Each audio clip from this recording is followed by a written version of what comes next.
Hello. Welcome.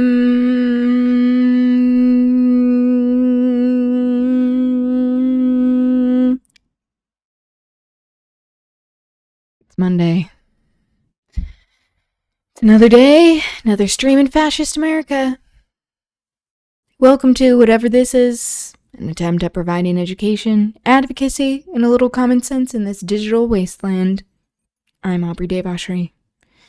Welcome and namaste to the people who are here interested in creating a better world where we see the humanity in one another. It does not mean that we are doormats, that we don't call out bullshit, but it also means that we are able to have robust discussion, good faith criticism, if applicable. Hello, Batty. Welcome. How are you doing? Good to see you. And I've been starting off the streams this way, tapping into Hydra power, third gender, indigenous Indian power, and welcoming the people who, and blessing the people who want to create a better world. But for the people with ill intent, a curse be upon them. Okay.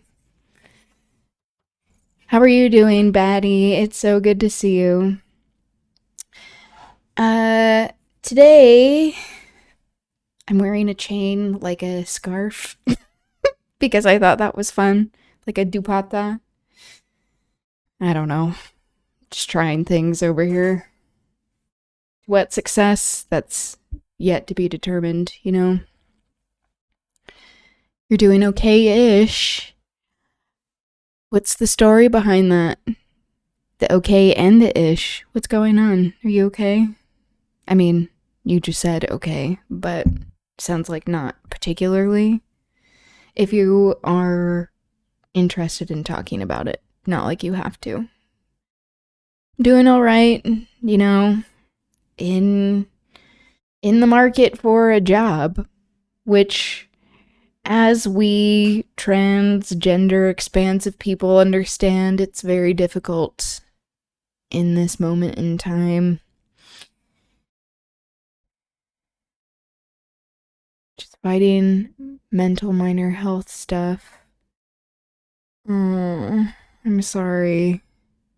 Minor. I mean, it doesn't feel that minor though, you know, like when we're experiencing it. Sending you strength, care, solidarity. Hello, Night Nalav. Welcome. Good to see you. Ahoy. Ahoy, hoy. Good to see you. That, I guess, is how Alexander Graham Bell wanted people to answer the phone. He wanted people to say, ahoy, and then the other person on the other end to say, ahoy, hoy. So, there's that interesting tidbit. I don't think that's going to be happening anytime soon. Ahoy, hoy is not happening. Stop trying to make it happen, Alexander. Today, I did want to talk about headlines, as we do on Mondays, catch up on some things. I had a bonus surprise stream on Saturday, so I posted the VOD on YouTube if you're interested in checking it out. Not like you have to. We are going to have a continuation of some of the things that we were talking about from previous Culture Corner, go towards the Culture Corner on Friday this week. But also, if anyone is interested in joining the Discord, there is a link in the profile that you can do so. Hi, buddy. Kit's coming in to say hi. Kit is also sending you solidarity, Batty. Hi. Can't see him very well. He's been coming in more often, and I love that.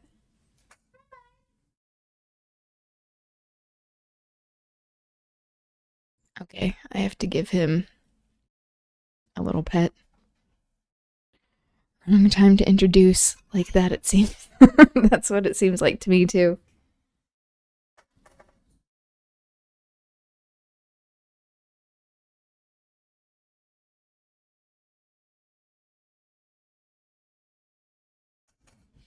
Wow. And normally he comes in at the end of streams. He's like, I'm changing things up around here. I'm not opposed to that. How are things with you, Night Love? It's good to see you. Anyway, so I want to go over headlines, current happenings in the world. You know, things are going to shit. Surprise, surprise. I did also want to be talking about some Scottish history, particularly James the Sixth slash First. Oh, it looks like he's gonna jump up here. Come here, bud. Because we are reading Macbeth for literature story time, and I think it's good to be talking about the history and also have a decolonizing lens because that is necessary, especially with King James embarking on all manner of ethnic cleansing projects. This is very pertinent to how Shakespeare was trying to appeal to King James and the ruling class at large. So we'll talk about that. Oh, I'm gonna change the camera. It's right in front of OBS. Because he likes to track where the mouse is. Just so you can see his beautiful face.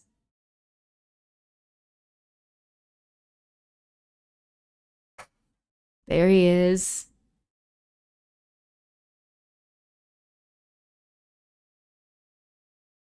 Hey, bud. The only issue with this camera is that it like does a tracking thing and zooms in and out, so that can be kind of off-putting at times.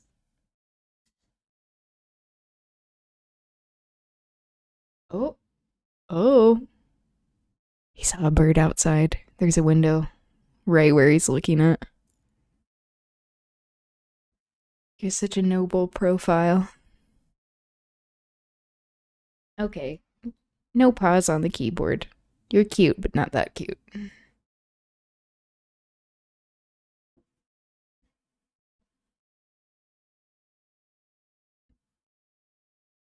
His full name is Kit Kat.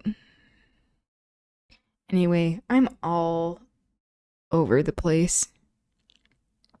But what else is new over here?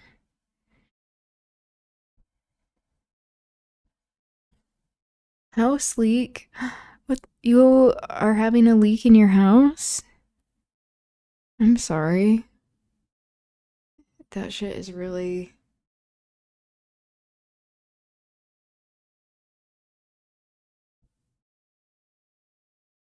Oh, for me? Well, whatever.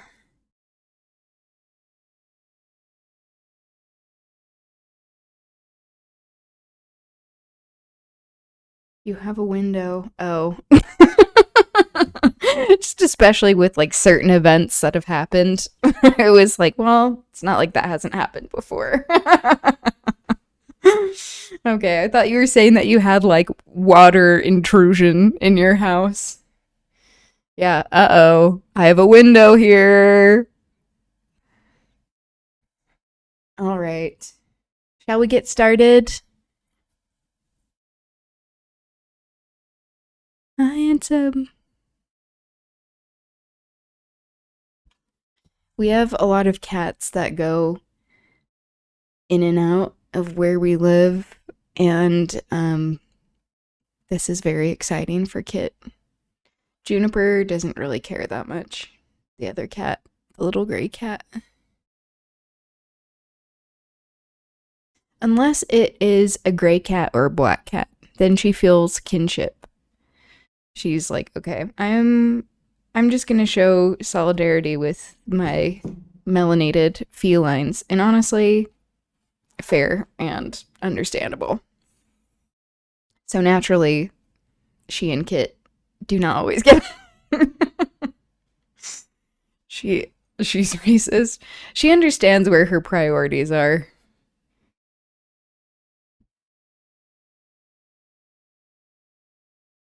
Okay, I'm gonna change the camera. Here we go. Oh, I don't like it zooming in on me. There we go. He's still gonna be here. Perhaps. We'll see what he does. I'll get a little station set up for him. See if he wants to stay here and hang out. Get him a little blanket. But anyway, I do have some pop culture moments I wanted to be watching just to provide a little levity with all of the bullshit going on. I have not seen this video before, so I don't know what is going to be shown. I may recognize the situations, I may not. Shall we see what's in store for us?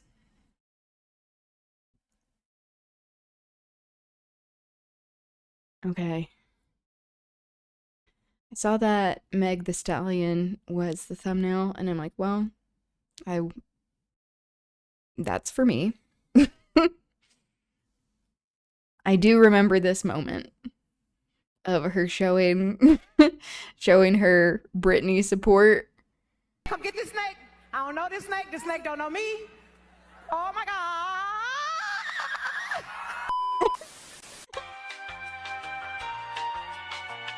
Welcome to Pop Culture Moments that fixed my posture and credit score. This is also me. Why does my back hurt so much? Also my posture. Yep. Chairs really have fucked us up. Thanks, Western colonized world, for being like, you have to have a chair for everything. You need a throne, but without any power. It's like, okay. This is where, the Asian side is like, yeah, this is why we have squats and stretching. But also separating that from the colonization of yoga. That shit really pisses me off. I don't care, Kendra. Nope. He's trying to get on the keyboard. I don't care, Kendall, Kendra, Cassie. This white yoga teacher. I'm embarking on some generalizations just now, just so we're aware. I don't care that you have a Sanskrit tattoo and that maybe you even know more words than I do in Sanskrit. Don't tell me what my culture is. That shit really pisses me off. Anyway. Instead of simply being ergonomic. Yeah. This is part of our oppression. Hello, Bunso. Welcome. How are you doing?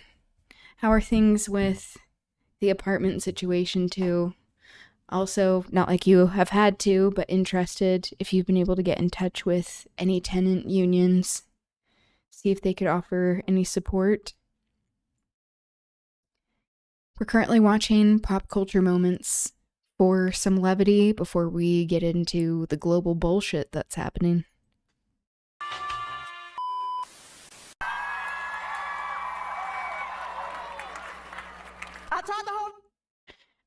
I mean, her look is so good. The bob is so cute, too. Britney. All right. Yeah. What a professional. What? I have not seen this. This is cursed. Moving in 3 months. Your mom did? Yay! I'm so glad that you were able to get help from your family. I'm glad that you were opening up to your family and telling about the situation. I have been thinking about you. I hope you're okay. Yeah, I'm glad that's been working out. Doing all right. you know, in fish and chip shop. Ooh.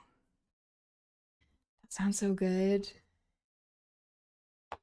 Yep, hanging in there, you know, trying to hold on to moments of being grounded and being like, okay, what's actually giving back? Where is our energy worth investing in?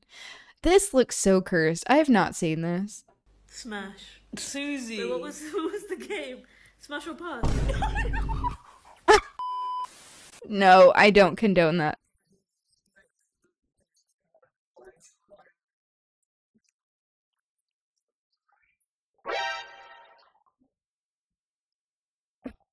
I have not seen this.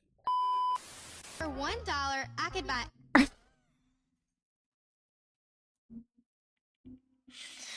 She's like being transphobic to herself, but also like calling out his toxic masculinity of like, so why are you behaving this way? To the people who are not trans, do not make these jokes, okay? Just calling that out. Anything off the dollar menu at McDonald's, and this would definitely make me happy because I love to eat. All right, me too, girl. I love to eat too. That is for sure Toddlers and Tiaras. I have not seen that. Oh, who is this again? Come sing about me. Come sing about me. I said sing about me. Do you want to hear about the day my eating disorder started? Oh God. I'm a dad, I'm a husband. Gabby something. I think it probably said it in her thing. But I do know that she's problematic. I haven't kept up with all of that. I don't keep up with all the drama, but also I've never really been invested in her content anyway. This makes me feel validated. You're not getting it. It's not clocking to you. It's not clocking to you that I'm standing on business, is it? I put Him also just like using AAVE, especially like clocking someone, like this directly comes from ballroom culture, black queer culture,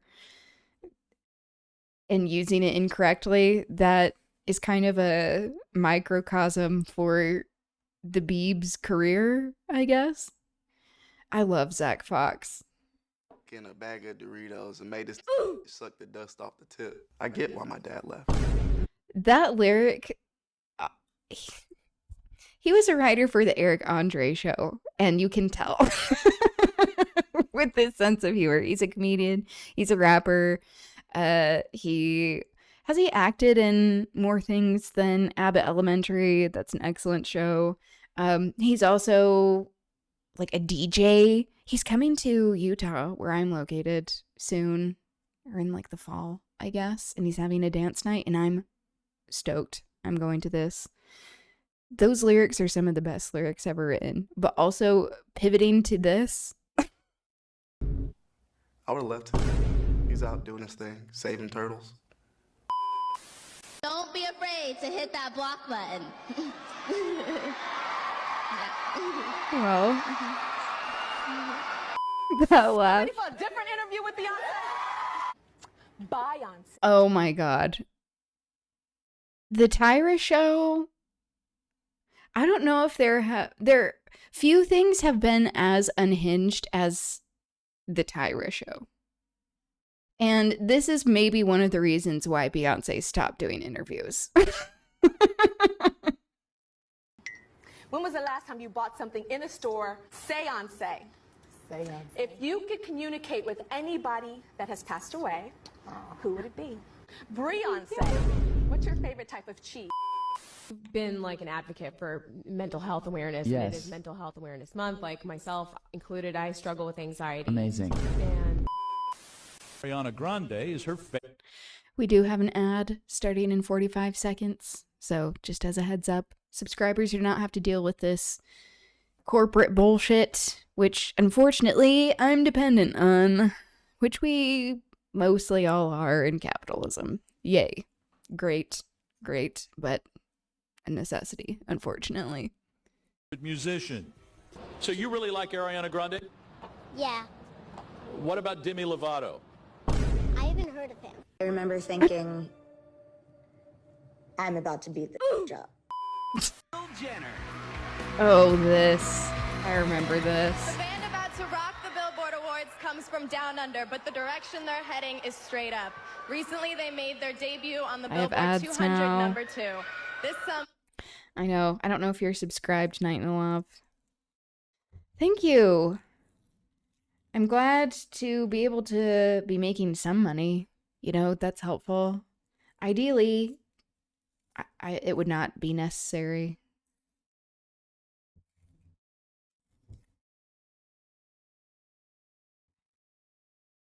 Oh, you're not a sub. Okay, you probably can't see what I'm even saying. And now we welcome one. Guys, I'm the worst reader. They're only getting bigger. Take a look. Of summer.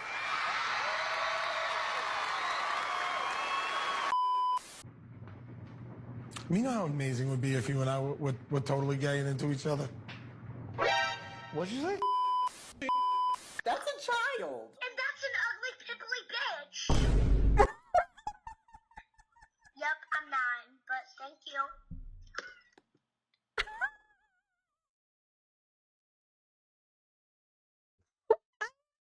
Seen that. That is one of the fiercest things I've seen, I think. I'm not really paying attention to chat. Oh, that's okay. Yes, we do have ads now. Thank you. I appreciate it. I was like starting to talk to you, and then you're like, I'm not subbed. I'm like, oh yeah, you can't hear what I'm saying because you have an ad played. So apologies for that, but thank you. It is nice to be able to make some money from streaming because I really love doing this, but also I wish it was not a necessity.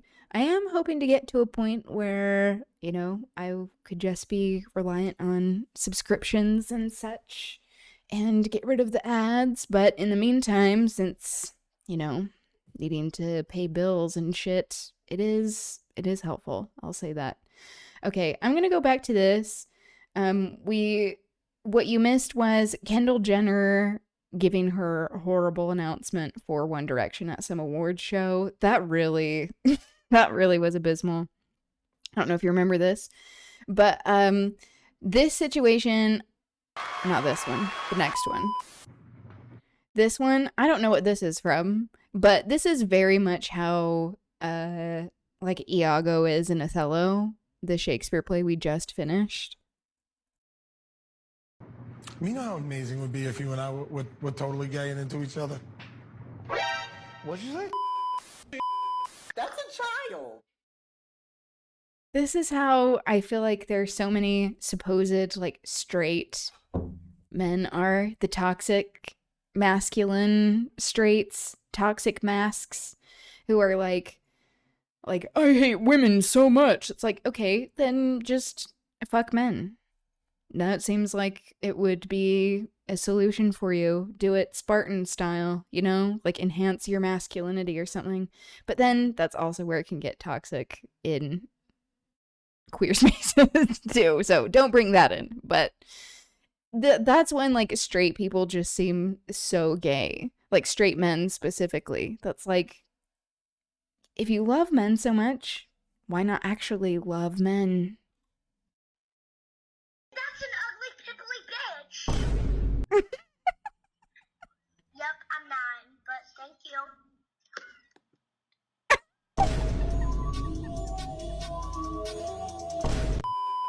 It seems like you have a lot on your chest except titties. Oh, it seems like you have a lot on your plate except greens.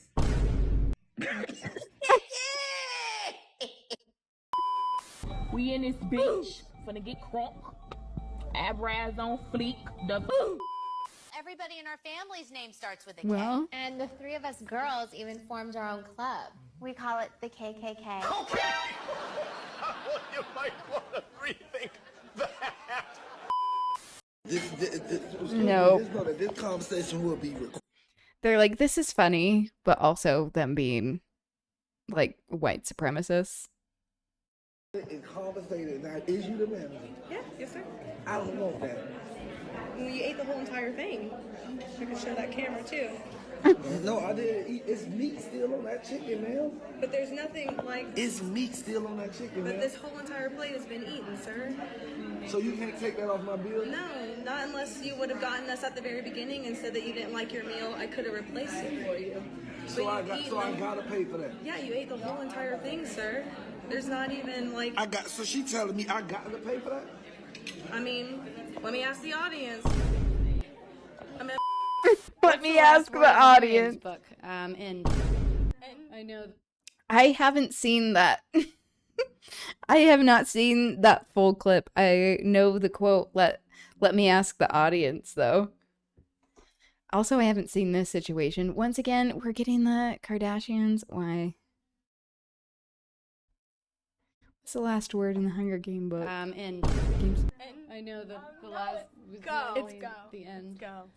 You guys are wrong. It's every book ends in the end. Everybody knows that. You guys obviously don't read a lot of books. Pooping yourself sounds pretty funny until it happens to you. Trust me. If your friend diarrheas their pants after eating fast food burritos, you need to help them. Get them to a safe space. Spray them down with a garden hose and be careful not to get any poop in your mouth. Someday, they'll thank you. Cleaning up after your friends is hard, but leaving your friend to wake up covered in diarrhea, now that stinks. Yeah, that's obviously a joke, but I have not seen that before. Manny cam, Jennifer, you can put it. You do walk the carpet. Chubby fingers, though. You do not have chubby. You do. Look. As much as I want to not like him, some people say that he looks like you. I've heard that. You've never heard that? Yeah. This photoshopped hat on top. This is where I greatly enjoy Wendy Williams. She's also in a conservatorship right now that is seems to be extremely difficult, clearly, for her to be getting out of. But people have been calling out Ellen's bullshit for a while, and Wendy was one of these people. You opened up and talked about how Justin Bieber has had a big impact in your life. And I want to know, how would you say he's most influenced the person that you are today? I mean, I don't think anybody truly actually cares. Now, I know you have a lot of children. You have 4 children, and I know how you got them. Will, how did you reproduce? Sorry. Adele's awesome, but I heard she beats up little...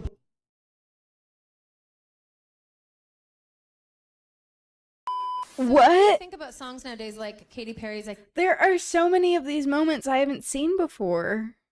The Girl. Do you like that song? I don't think she's kissed a girl. Yep. As for her schooling, I'm a Harvard dropout. What city is Harvard in? I kind of forgot because I haven't been there in a long time. Who's the best rapper in the bunch? Probably Sadie. Definitely Sadie. Honestly, Sadie raps presents the best because she's very she's perfect on everything she does, you know? Okay, not like that. Oh, Sadie! Best rapper is, I'm into Cardi B. 5, 4, 3, 2. I had not seen that. There are so many moments I have not been aware of. 1. Hello, 2021. March 2nd, 2019, Zoe cheated on me, and that was never supposed to happen. It was never supposed to go out the way it did. And it was one of the biggest mistakes of my life. But you guys need to know the real story.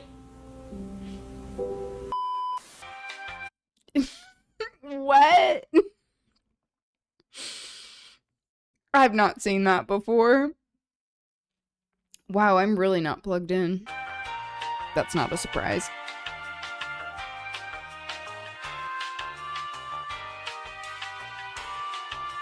I am absolutely mentally, spiritually, physically tired. It's just exhausting. So definitely a 2 martini night. Maybe 3. Okay. All right, let's see what the comments have. That let me ask the audience lady will forever go down in history. Not clocking to you that I'm standing on business. Yeah, I don't even know what the context was for that, but we don't even need to know for it to be like, you weren't using this correctly. All right, me too, girl. I love to eat too. I always wondered why Beyonce doesn't do interviews anymore. Now I know. Yep, she was like, I'm gonna show support to Tyra Banks. And that really backfired on her. Okay. Shall we get into the headlines?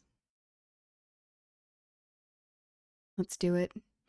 Amy, you bring us hope for independent media, but also you bring us a lot of stress and heartache. But this is your job, I guess. So thank you. democracynow.org, The War and Peace Report. I'm Amy Goodman.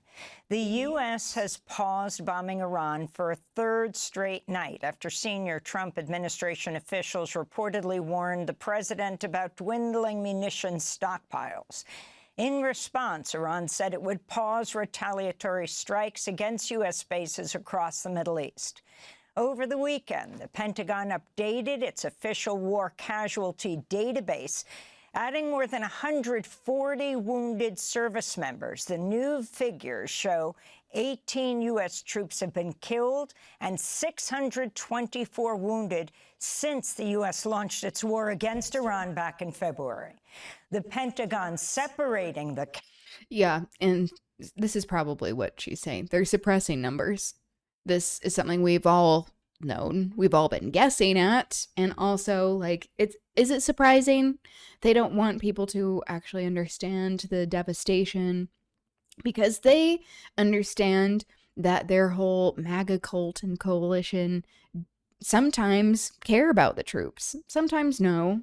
You know, if they truly cared, then they would be against this whole war to begin with, but it does look like approval is much lower now in embarking on all of this violent bullshit than it did in launching these strikes to begin with. So they are having support be cratering.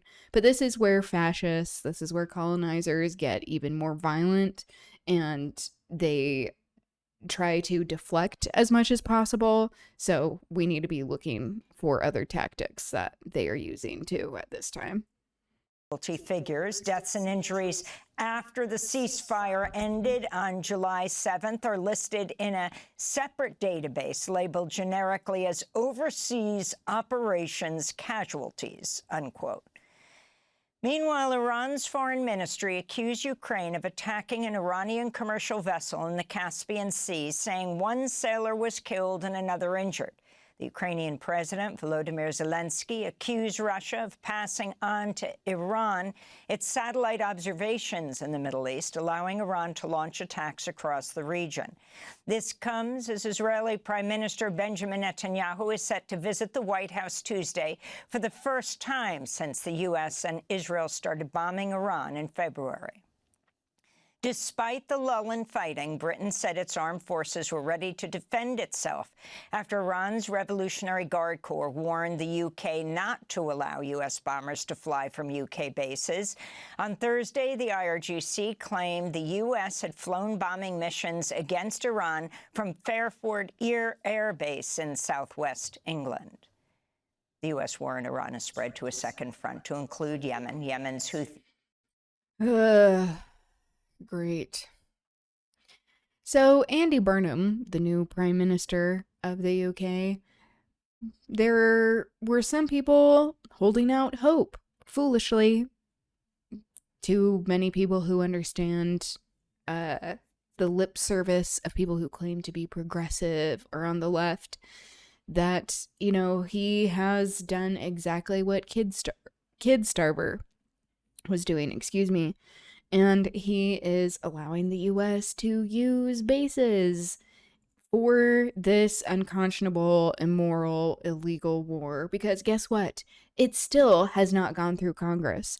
And Pete Hegseth had a hearing last week. Was it last week? The week before? Anyway, did it account to anything? Are there any consequences because of it? No. So this should make all of us in the US question, is there democracy? What does it mean to actually hold these powers to account? People who are elevated to these positions of power, how they really do not face any consequences. And this should give us pause and question, did we really have a democracy to begin with?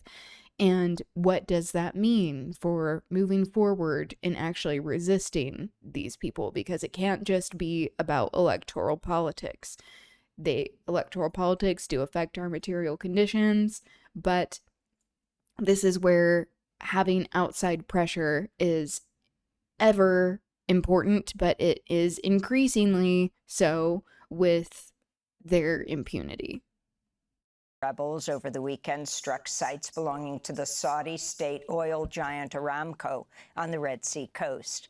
On Friday, the Saudi-led military alliance bombed Houthi military positions in the Red Sea port of Hodeidah.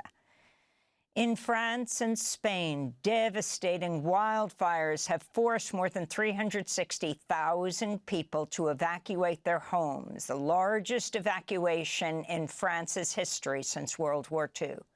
The fires began in the southwest of France Wednesday before spreading to Spain.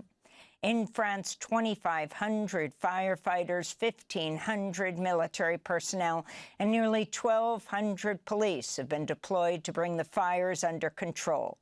It comes as a new heat wave is expected to hit Europe this week, with temperatures soaring to 40 degrees Celsius. That's 104 degrees Fahrenheit. This is a Spanish resident. It's the first time France has a fire that big? Really? I didn't know that. Thank you for that information. The world is literally on fire. It's also metaphysically, politically. But the thing that should give us hope is that we are having ever-growing class consciousness, and people in the working class across the globe have had it with the ruling class, people who have all this money and who are making decisions for global devastation and at the cost of human lives and the beautiful earth that we live on, that this is growing each day. Hello, Stuart Little is my son. Welcome. How are you? Were you able to stay cool today? It's been very hot where we are located, especially with having some rain. This is good, but also it is extremely hot and humid, which normally is not the case for Utah. Which is record-breaking too. 104 degrees Fahrenheit is insane in some part of Europe. Yeah, like Belgium. Yeah, I hope you're able to stay cool, but like, this is deadly. That there have been thousands of people who have died because of this. Like I saw last week that over the summer, there's been like 10,000 people who have died across the globe. And that's probably a very low conservative number just from exposure to the heat, which also goes to show how the people in the working class, as many of us have known, are just viewed as collateral damage for the greed of capitalists, the greed of these billionaires that do not care about human life. They never did. We hit 109 degrees in Utah a few weeks ago. Yeah. And typically the hottest month of the year is August, and we're heading into August, but it really is so dire, the circumstances that we are in. Like, we talk about this here, like, the people who live in Utah who grew up here especially understand, like, we used to actually get snow. And Utah used to be known for its snow. That doesn't happen anymore.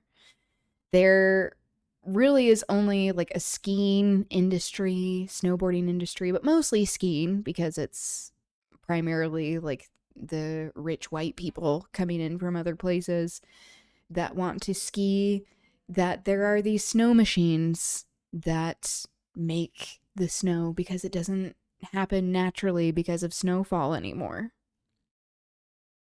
Village has been engulfed by fires. We in the village are completely surrounded by all the fires. In the end, the fires here and those in Almoró and Villa del Prado have merged. The one coming from Burgondo is 10 kilometers from here and is already reaching this area. What we are seeing right now is that they have also joined together.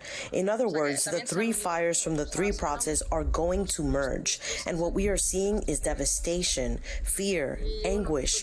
I don't know, it's impossible to explain.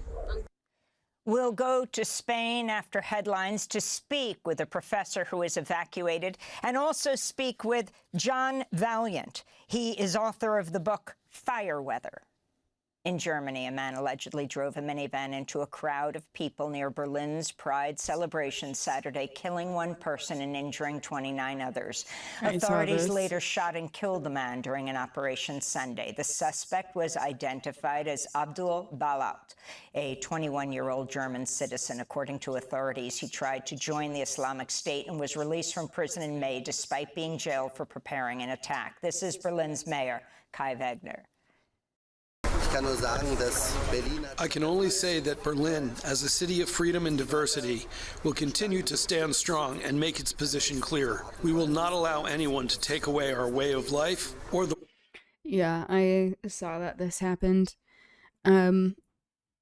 Also surprising the fact that cops even did something about this. Sounds like this person is Muslim as well, so like perhaps this is something that was allowed to happen by the state in order to ramp up Islamophobic attacks. That's something that my mind goes to, especially to justify the violence happening against majority Muslim areas of the world, like Iran, like Palestine, where I would not be surprised if that was also like a threat that people in the government knew about and then they didn't do anything because they want to use that as fodder. But it really is,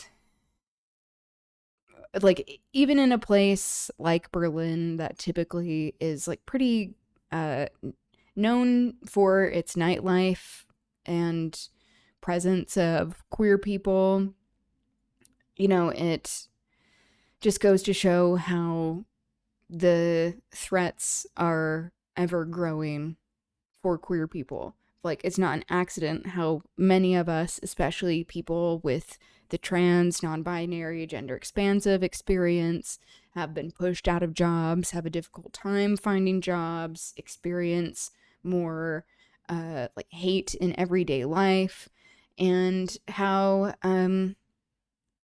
one of the ways that we push back against this is by humanizing ourselves and getting organized.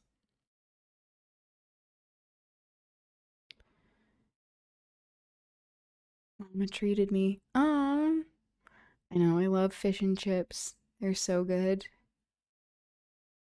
English people love raiding and raising brown folks' homes these days. Yeah, and how that is also a pattern in history of these colonizing tactics, like how it has been happening. You share. We live together. Here in New York, a man stabbed 2 people in broad daylight last week. The New York Police Department's investigating whether the stabbings are hate crimes. The first victim was a 57-year-old Asian man, the second a 50-year-old Jewish man. So far this year, the number of confirmed hate crimes has risen nearly 8% in New York City compared to the same period last year. In Seattle, Washington, 3 people were killed and 4 others wounded in a shooting at the Bite of Seattle Food Festival near... Yeah, usually if they're like, we suspect this is a hate crime, it's like, okay, that's an indicator that it most likely is. Not like we should be trusting these government entities, especially the pigs, to be like finding accurately what is a hate crime or how that can be weaponized as well of like sometimes when there are white people attacked, cis straight people are like, this was a hate crime, where it's like, okay, you know, we have to constantly question what the narratives are by the government. Needle on Sunday. The injured included a 2-year-old boy. Police are searching for one suspect and have another in custody. In Gaza, 2 Hamas security officials were killed Sunday in an Israeli strike. Al Jazeera reports Israeli forces targeted their vehicle while traveling through Deir al-Balah. The head of the police in northern Gaza was also killed in a separate Israeli attack on Saturday. This all comes as a new report warns more than 2/3 of Palestinians in Gaza are likely to suffer from acute hunger by the end of this year, as humanitarian aid organizations face funding shortages while Israel continues to restrict the entry of food and other life-saving supplies.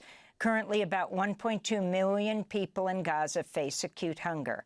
That figure could rise to more than 1.4 million Palestinians by December. In related news, Israel's approved the deployment of an international security force into Gaza as part of President Trump's so-called ceasefire agreement. The unit will reportedly include about 200 members from countries including Uganda and Morocco. In the occupied West Bank, Israelis... Just all of this footage of kids just still trying to be kids. Like, there's a reason why the genocidal policies of the nation state of Israel, that favorability is cratering and it's not turning around anytime soon. And that is for the reason of these horrendous crimes that are against the Palestinian people. And seeing footage like this, especially the more like violent footage that has come out, especially as young people have been more radicalized, like that's shit that you can't unsee. And then also, like, I am glad to see some footage of people just existing in conditions so that we are getting more humanizing. It's not just trauma over and over again, even though that's what people are experiencing, just because like that can desensitize us to what is going on and is meant to, of just having people become statistics rather than human beings. Torched 2 mosques over the weekend in the latest wave of violent attacks on several Palestinian towns and villages. This is a resident of Qusra. This is a religious crime. It is a moral crime in all. They are thieves, and you can call them with all the bad descriptions because there is no human on the planet that torches a religious place. This comes as Israeli military forces Saturday detained over 70 Palestinians in raids across the occupied West Bank. The arrests and attack on the mosques followed the killing of at least 4 Palestinians in the town of Tal Friday, when Israeli settlers and soldiers opened fire on residents attempting to protect their homes. 2 Israeli soldiers were also killed. Several Israeli activists were arrested in Tel Aviv over the weekend during a protest against intensifying Israeli settler violence on Palestinians. Some of the protesters held signs that read, "Resist Zionist terror." Francesca Albanese, the UN Special Rapporteur on the occupied Palestinian territories, has condemned the Israeli settler attacks as, quote, pogroms against defenseless civilians, unquote. The International Criminal Court has voted to remove Chief Prosecutor Karim Khan following sexual misconduct allegations against him that emerged 2 years ago. This is the first time an ICC chief prosecutor has ever been removed from office. Khan had already been suspended from his role in June, pending the ICC's oversight body's vote. Khan was accused of sexual misconduct by a female aide. He's denied the allegations. Khan's removal comes as the Trump administration is threatening to dismantle the ICC brick by brick. In India, the education minister, Dharmendra Pradhan, resigned after a week of mass demonstrations led by the Cockroach Janta Party. Hundreds of thousands of young people took to the streets after an exam leak scandal led to more than a dozen students taking their own lives. The violent police response led to sit-ins and drew more people to participate in the demonstrations. This is Abhijit Dipka, the founder of the Cockroach Party. It's a victory for the Constitution of India. It's a victory for the people of India, and it's a defeat for the dictator. The White House Correspondents Association dinner was held Friday, 3 months after it was disrupted by a gunman. During an hour-long speech, President Trump attacked journalists, comedians, Democrats, as well as members of his own cabinet. He even joked about running for president again. I want to save your ratings. I'm pleased to announce my intention to, and this is somewhat of a scoop, my intention to run for a 4th term as President of the United States. I will be doing that. I will be having an official, in fact, I think I have, I won 3 times. Now I'm going to do it again. Oh my God. Thank you. I'm going to do it. Paramount Sky. Yeah, that's not funny. This is what this brand of fascists do. Is that they're always like, oh, no one can take a joke anymore. And set up the stage for manufacturing consent through saying that people like can't understand jokes, and yet they're the most fragile, egoed little babies. Which I shouldn't say that because that's offensive to babies. They just have the most fragile egos, and where they certainly cannot take a joke. They certainly cannot take criticism. And it is just a way to set the stage for this to happen. It's not funny, clearly. Announced it's halting its merger with Warner Brothers Discovery until July of next year after a lawsuit from Democratic states. Paramount's also facing a lawsuit from the Writers Guild of America, which argues the merger would lead to job losses for screenwriters and journalists. Paramount's Skydance is run by David Ellison, whose father, Larry Ellison, the billionaire founder of Oracle and a prominent ally and financial backer of evil. President Trump. Under the proposed... These people even look evil, too. Where they're like, they aren't even trying to be normal. It's just like, what are you doing? What, like, I don't even know. Deal, CNN and CBS News, streaming services HBO Max and Paramount Plus, as well as film and television studios, would all be combined under a single entity controlled by the Ellisons. The UK... They have such dead eyes. And that's because they don't have empathy. They only care about themselves. They can show class solidarity, but it's only because it is out of self-protection. It does not mean that they care about each other, which is why they are so willing to have all of this like infighting. But when it comes time for them to close ranks, they do. Also threatening to sue over the merger. To see our interview with the California Attorney General Ron Bonta, go to democracynow.org. In Houston, Texas, protests continued this weekend in response to the ICE killing of the 52-year-old Mexican father, Lorenzo Salgado Araujo. Dozens of groups and businesses led an economic blackout Friday, while hundreds of protesters marched to Houston City Hall Saturday demanding justice and for the ICE agents involved in the fatal shooting to be identified. Advocates have also called for the release of key witnesses from ICE custody, one of whom is Salgado's younger brother, Victor.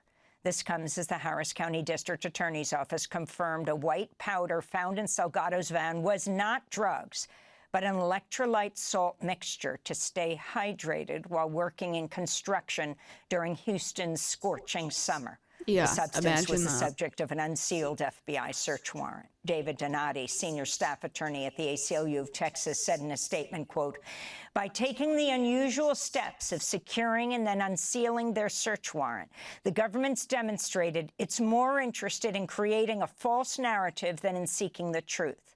The Salgados deserve real answers about what happened to their father, and we reiterate our call for an independent and complete investigation," the ACLU said. The Congressional Hispanic Caucus Friday held an oversight hearing in Houston on Salgado's ICE killing, where two of his sons, Ronaldo and Lorenzo Jr., testified. To see our coverage of the case, go to democracynow.org. A group of Venezuelan men who were wrongfully removed from the United States and sent to the notorious Salvadoran Secot prison have filed a lawsuit against the two U.S. aviation firms that chartered the 3 flights to El Salvador last year. The suit accuses CSI Aviation and Global X of violating the men's civil rights as well as U.S. and international law for transporting them to El Salvador, where many describe facing torture. The lawsuit was filed earlier this month by several groups, including the Kennedy Human Rights Center, and was first reported by The Guardian. In March of last year, more than 230 Venezuelan men were rounded up and deported to El Salvador after the Trump administration invoked the Alien Enemies Act, accusing the men without evidence of being gang members. Federal health. This is what ethnic cleansing looks like. Why we have to be calling it out wherever it is happening, like in Palestine, like with the targeting of people by ICE, that it is not an accident that this is all happening, and it's something that we continue to talk about here, that many other people are talking about. But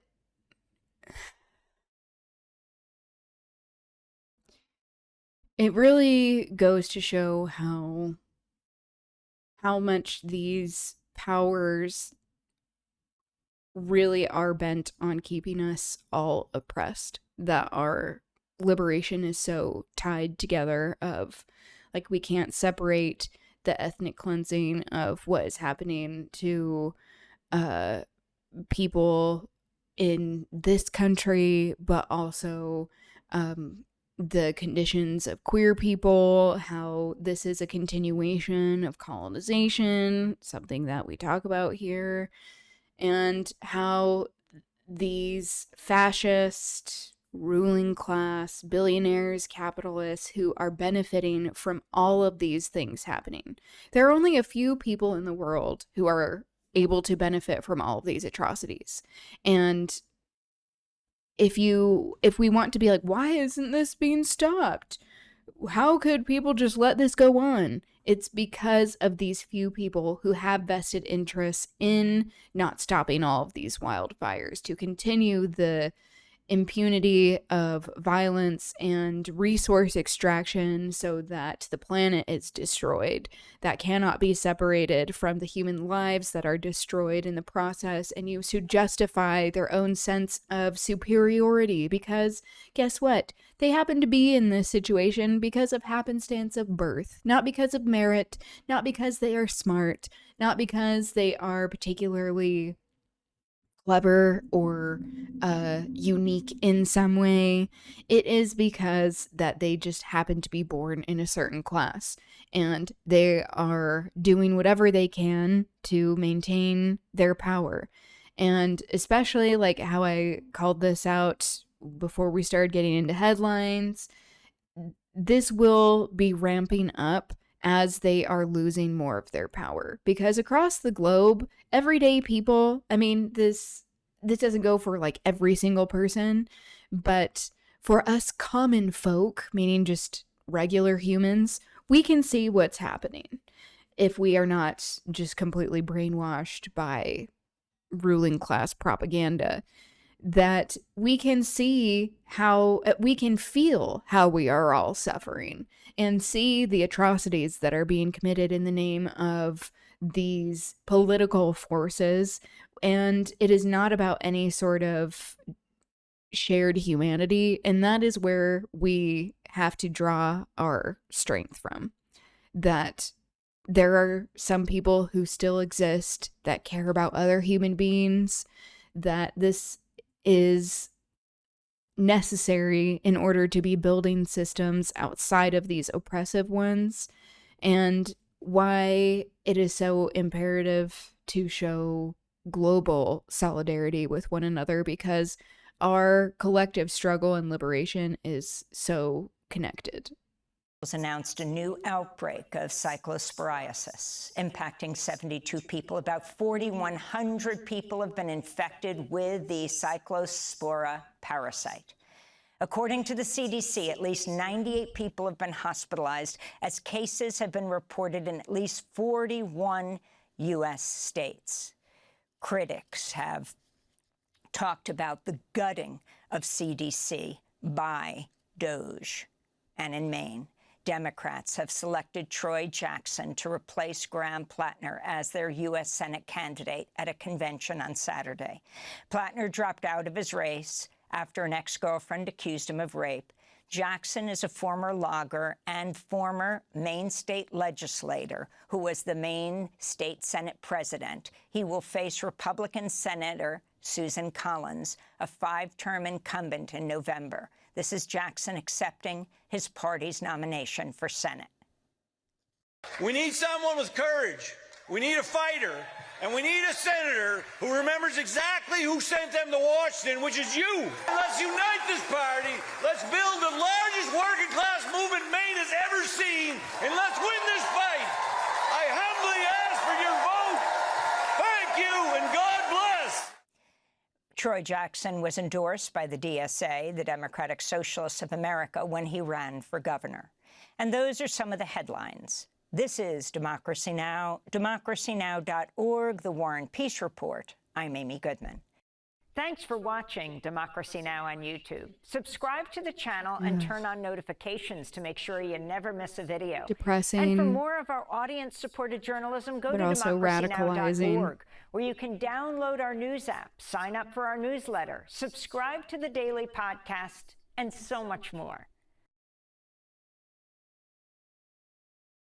I actually have this video queued up that I would like to watch. This Francesca Albanese, "We are in the hands of predatory elites." Just as we are talking about how all of this is connected.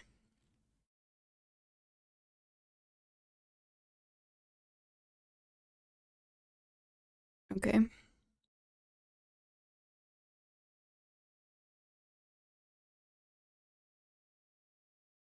Great to have you with us. You continue to be very forceful in your condemnation and denunciation of what's taking place in Gaza, especially in the last 3 years. You've called it genocide. That is a term that's the subject of much debate around the world. It's also being adjudicated by the International Court of Justice. But why? Yeah, by the nation states and these so-called entities of justice, because most of the world can see what's happening and we know what's going on. Believe it is genocide. The genocide proceeding before the International Court of Justice are still ongoing.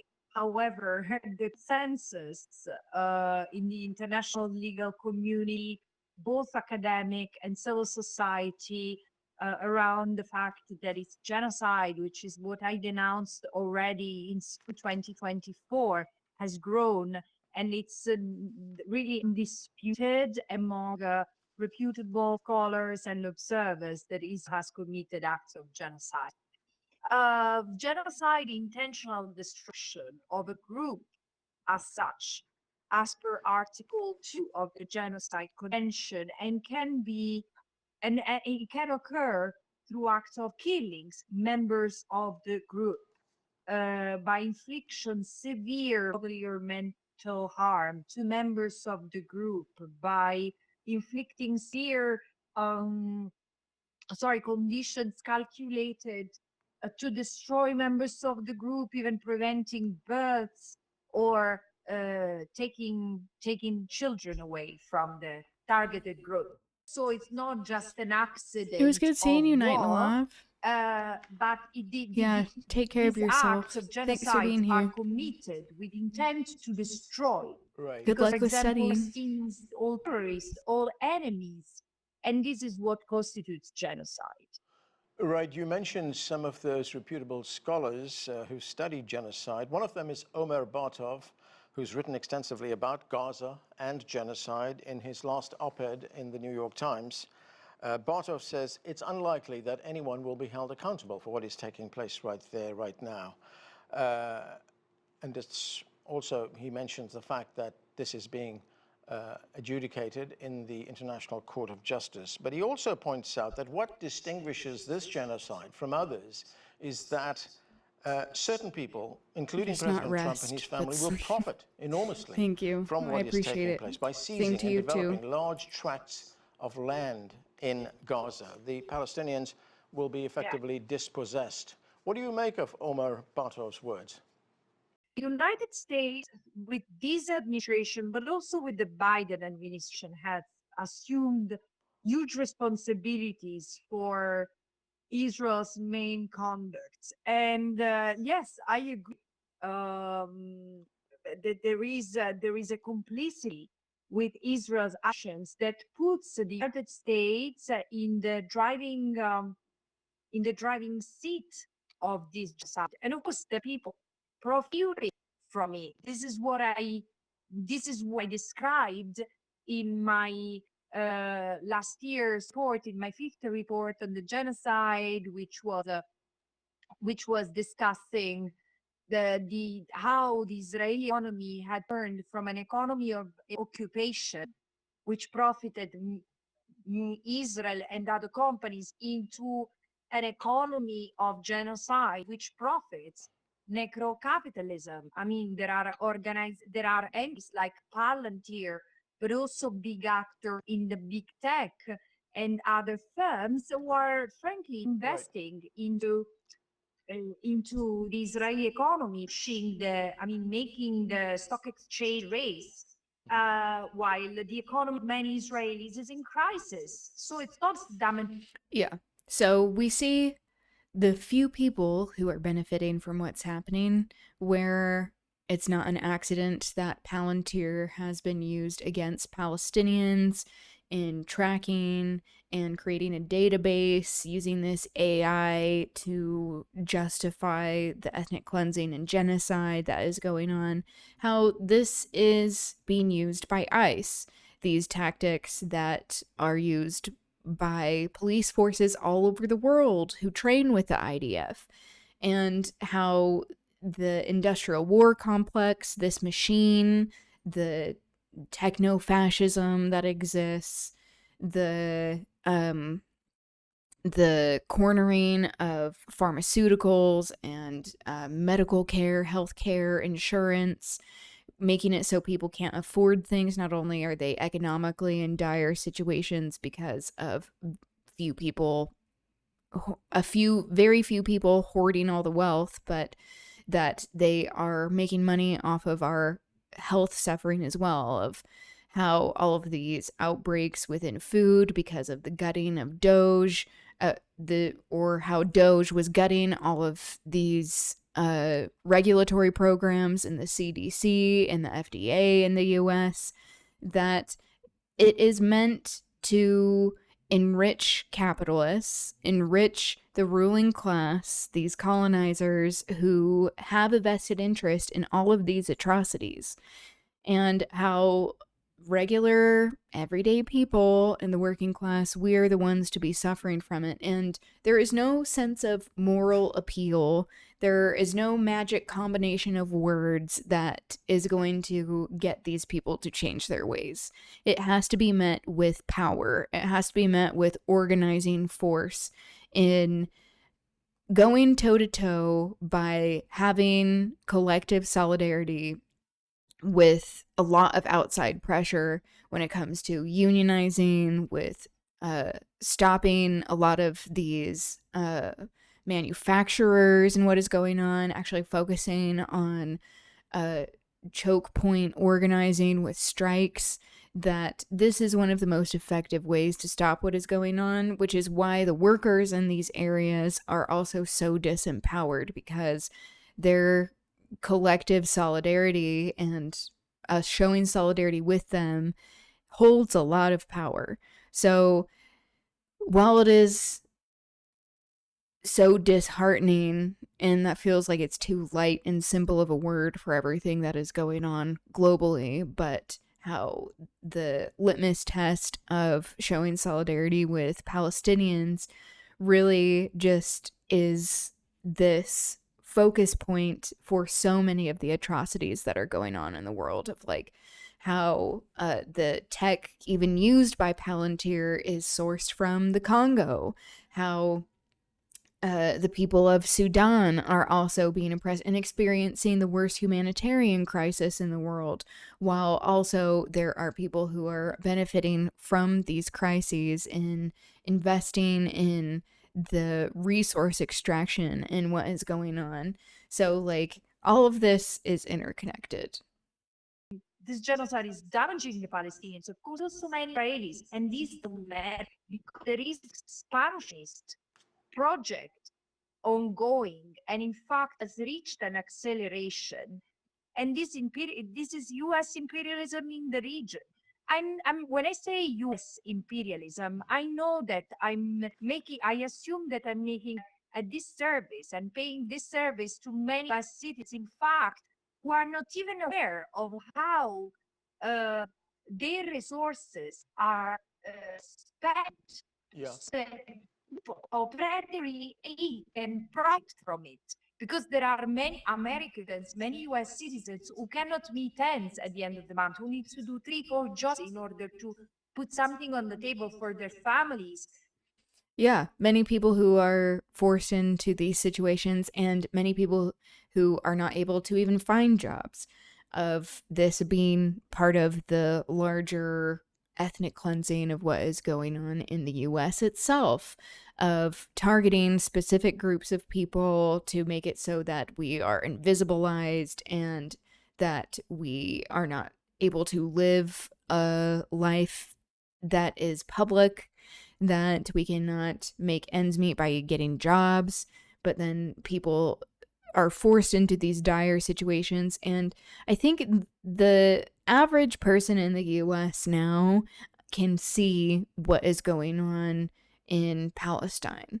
And it really just goes to show the imperialist power of all of these systems that are built to be functioning as they are, that we don't have a say in how this money is being spent from our tax dollars, and how if there is anything that people are doing in the working class that is viewed as quote unquote illegal, because what does that even mean in these systems that are inherently unethical, that we face far more consequences, or the first to receive consequences, when the people who are doing all of this horrific violence are not facing any sort of consequences. And this is a history that and a pattern of what has happened with US imperialism, and a history that goes back to as long as empires have existed, this impunity until and going and having this hubris in not stopping, not having any sort of checks, and it being the demise of empires. So, like, on one hand, it's great that we are in the fall of empire, because, like, that should happen to the US, because it has the violence of the empire of the US has gone on for far too long. But also, it really just goes to show, like, the plight of Americans, how, like, there is this illusion of democracy a lot of the time as this pacifier of sorts to make us feel like we have a say in society, when a lot of the time, like, our consent to the conditions that we are in are diluted, and we try to have these systems that give us a sense of control that actually we don't really, at the end of the day, have much control over how our tax dollars are being used, and that when they are being used in a way that we do not appreciate, how difficult it is to even have any sort of accountability at all. And they cannot even afford the medical insurance, while their government and many in the private sector are profiting from a genocidal war in Palestine and aggression in Southwest Asia, Yeah. in the Middle East. I want to turn to what is taking place in Gaza right now. You know, the international focus on Gaza is not as sharp as it used to be, especially in the last few months, because public attention has now shifted to the conflict in the Persian Gulf, where Iran is defending itself against attacks by the United States, Israel, and their allies. But still, if we look at Gaza, the killing continues, the death continues, the destruction continues. At least by the media. Since that ceasefire was announced I last think October, people, almost 1,200 regular people Palestinians have haven't been killed, forgotten. including 260 children. What is your assessment of what is taking place there right now? Exactly what you said. Look, there are so many issues that the aggression, the US-Israel aggression against Iran has forced us to shift the attention from. The US was dealing with the bombshell internally, domestically, which is the Epstein files, which in fact this is what, it's shocking that people are not aware of this, but also the expansionistic agenda, that Israel and the US have in the region, and the enveloping and part of the continent. And the fact that, you know, Europe and North Africa are burning because of the heat wave, which is not heat wave, is the consequence of the crisis. So not just Gaza. It's again, we are in the hands of predatory elites. If we look at conditions in Gaza right now, to what extent do you believe that Israel is weaponizing the provision of basic commodities, things like food, medical supplies, other aid supplies? People are living in tents right now. So to what extent is Israel weaponizing this, using the denial of aid? Hey Fendi, welcome. How are things with you? And the climate stuff, I'm from the Midwest, and wildfire smoke from Canada is becoming a yearly thing. Can't barely see outside when it happens. Jesus, I remember as a kid that never happened. It really is wild, like the far-reaching societal gaslighting to be like, oh, this is how it's always been. And like I've said here before, but like for people who have grown up in Utah where I'm located, we remember like around Halloween, like even in September, that we would get huge snowfalls where we'd have to wear winter coats and like snow boots and even like snow pants, and that, like, me being like a little queer theater kid, that I was like, but I want to show my cute costume, you know, and being upset that I had to wear like a winter coat. We hardly get any sort of snowfall now, even in the winter months. And if we do, it doesn't stick, which is why they have to have all of these snow machines for all of the elites, the capitalist elites in the ruling class who come to Utah to ski, because it doesn't happen naturally anymore. And that's happened in my lifetime. I'm 31. I almost said 32. I forgot how old I was. Ugh, I feel like I've lived longer than that. But yeah, it's like we can see this happening before our eyes. And it's just like the common tactic of colonizers, the imperialists, white supremacists, oppressors, people who have these imbalanced powers in their favor that are saying like, oh, like, don't look at what's happening. Like, don't believe your eyes and ears. That it really is stark, that we can't deny what is going on, and yet they do. There is a reason why they are buying up people in the ruling class like the Ellisons, and the very few people who are benefiting from all of this bullshit are invested in all of these extractionist, expansionist, genocidal, ethnic cleansing, evil projects because they have money in all of this and they don't care about human beings. They only care about themselves and their money. But how they are trying to capture the minds of people, they have to do it through these nefarious means by being like, oh, so like people are starting to turn against us. Imagine that. They don't like to be exploited at every single turn in their lives. That we have to dictate what they see, what they think about themselves, who's viewed as being human. So controlling like the news and media outlets and all of these entertainment outlets where it's like they have to rely hard on propaganda and gaslighting so that we don't rise up. But this is where like it's really easy to be extremely disheartened by what is going on. Also, by the way, we have an ad break happening in about 10 seconds.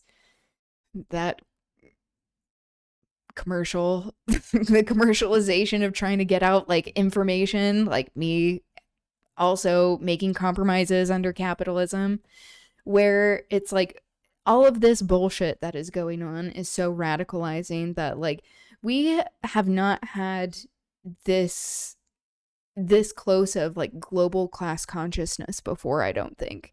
Just especially with like the connecting the dots of all of these world events, the industrial war complex, these techno-fascists, and how it really cannot be separated from the material conditions that we are all experiencing, that we are all being exploited. We're all being fucked over. And so even the people who are have the most fascist leanings, that especially when they're in the working class, I should say, that they are starting to feel some of the ills of what is going on, but how they have to rely so heavily, the ruling class, especially when it comes to like white supremacy, cis heteropatriarchy, ableism, like pointing to all of these others in order to maintain power rather than actually relying on good policy and providing people with resources that they need to survive, that it is about maintaining these hierarchies of human dignity and them doubling down on the discrimination and marginalization that is going on, trying to gut what little say we actually have in society with democracy. Did we ever have a democracy? With the Voting Rights Act and all of this misinformation and disinformation about elections, all of this violence and them lying, saying like fear-mongering about communism and whatever, where it's like they are running out of people to point to. And it should, in some ways, be giving us a little more hope that more than ever, I think people are able to see through the lies. But, you know, it really, like this radicalization, revolutions, it doesn't happen just all at once. It takes a long time for us to finally have enough momentum in order to do things as a collective that really put fear in the ruling class's hearts. But that doesn't mean that it's not imperative to pursue as well. As a means to mete out collective punishment? Look, first of all, Israel has weaponized aid and food for longer than I can remember. Because I started to engage with Palestine about 6. Which also, I mean, not to keep interrupting, but this is a colonizer tactic. How she is talking about it as expansionist, that is inherently colonizing, of settler colonialism, of settlers being violent and stealing and taking land and engaging in genocide and ethnic cleansing, the destruction of mosques and sacred sites, and at any sort of place that has history, because it is not enough to just have power. It is about erasure. And this is a pattern that happens with colonization, and why we need to be connecting it to these other larger colonizing projects that are happening around the world, because, and why a lot of these colonizing nation states that have engaged in colonization in the past with like the kings and queens, how it has been a continuation of such stuff, that hasn't gone anywhere, that why they have been so reluctant to come out against the state of Israel, because it's white supremacy, it's imperialism, it's colonization. It is about upholding these structures and hierarchies rather than actually having any sense of justice. They may have jets and planes and bombs, but never forget they have moms. Conservative streamer on a way to break the will to fight of the enemy population. Yeah. Of talking about how, like, the people who are making these decisions, that they also have moms. Yeah, of like, it's not enough to just bombard people. And to be violent, we have to destroy people's like sense of community and family, and that also is a part of ethnic cleansing, of like the breaking down of social relationships. This benefits oppressors, which is why it's so radical to be engaging in community and activities that humanize us. So like in the face of all of this violent bullshit that is going on, in order to like keep up revolutionary optimism, engaging in things that like we personally like find humanizing for ourselves, while also like making sure we have time to dedicate towards organizing and being involved, that it's not just about learning about things, being upset, and then being distracted, that it should propel us into action, that like this should also give us hope. 17 years ago. It was after Castelland.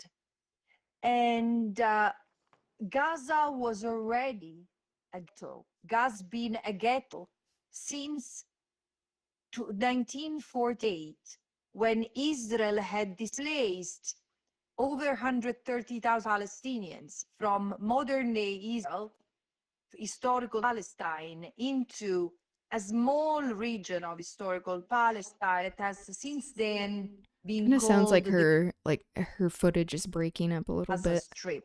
9,000 settlers were removed. Israel has maintained effective control of the Gaza Strip, controlling sea and access, airspace, electromagnetic space, currency, vital records, and entry of food. Children have suffered immensely in Gaza. They continue to suffer. And if we look at the numbers, tens of thousands have been killed by Israel. Thousands more have suffered life-changing injuries. Gaza now has the highest number of child amputees in world history. We've heard so many cases of children where they've had their limbs amputated without the use of anesthesia. I mean, can you speak to the horror that Palestinian children have had to suffer in Gaza? As you said it, I really feel a punch in my stomach. I think that when I recite the statistics and the examples of the horror that Israel has created in Gaza, the men and women like you and I have provoked to children in particular. Okay, the captions are abysmal. It said eating masala rather than Gaza, which normally, as someone who does eat masala, where I would be like, that's a word that would not be captured by auto captions, because captions don't pick up on like non-American accents really. So calling out the imperialism there, yeah, the captions are pretty bleak. There is something that cringes inside me, and I don't get used to it. I've seen these children myself, because a number of them have been evacuated to Qatar, to Egypt, to Jordan for medical treatments. It's very heavy to see children. No, I mean, it's very heavy to see children who have been left completely lifeless. I visited a child whose name is Shireen on the day of her 11th birthday, My daughter was 11 back then. It was 2 years ago, at the very beginning of the genocide. And she didn't have any part of her body to scratch her face. And wanted to scratch her face, and she didn't have anyone helping next to her. She was left with arms without legs. And there are so many children in this state. The children who have been eaten animal fodder for so long that they got intoxicated. And even if they heal, they will be invalidated for years. And imagine the trauma of living for 2 years and a half under bombardment, under sniper fire. And 57 kids have had were found with bullet in their heads. So this is why this is an army of child killers. And there are factions of soldiers who report to have gamified the targeting children in their legs, in their arms, on their heads. In March, you presented a report to the United Nations Human Rights Council. It was titled Torture and Genocide. For the record, Israel slammed that report and accused you of anti-Semitism. But tell us about the evidence that you found that Israel was committing torture. And in your view, how pervasive is it? Is it deliberate policy? For the record, Israel has accused of anti-Semitism. Virtually anyone has raised an eyebrow at its actions from the... Yes, this is true. And how this behavior of conflating violent policy of Israel with Judaism and people who are Jewish, how this is so deeply problematic and dangerous for Jewish people all over the world, that if the nation state of Israel was sincerely interested in reducing anti-Semitism around the world, okay, I won't stop on that frame. That wasn't that flattering to her.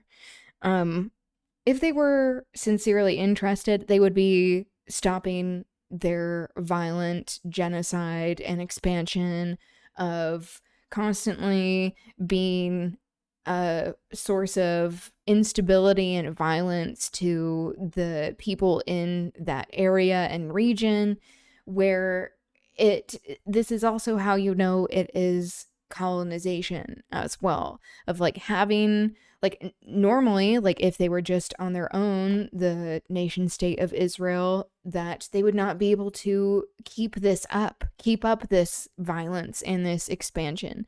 But it is because of the funding and the blessing, the enabling of Western powers, specifically the US, that, but not exclusive to the US, that it is able to continue. And it just is so devastating to see how this really is affecting Jewish people when it comes to like hate crimes that are happening, and how this is fueling young people on the right to be legitimately discriminatory towards Jewish people, using this genocide, conflating the state of Israel and Jewish people, that this is a very common notion among young people on the right, and it is so incredibly dangerous. Palestinians are Semitic people. Yep. Exactly.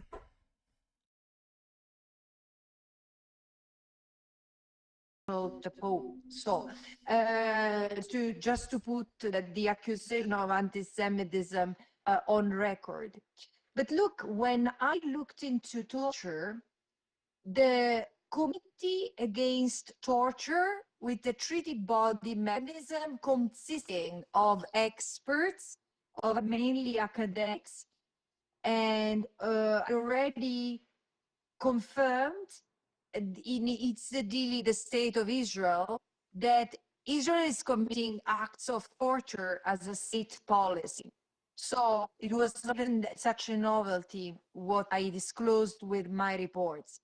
The Committee on of inquiry on Israel and Palestine already found that the act of torture Israel has committed against thousands of Palestinians were amounting to genocide.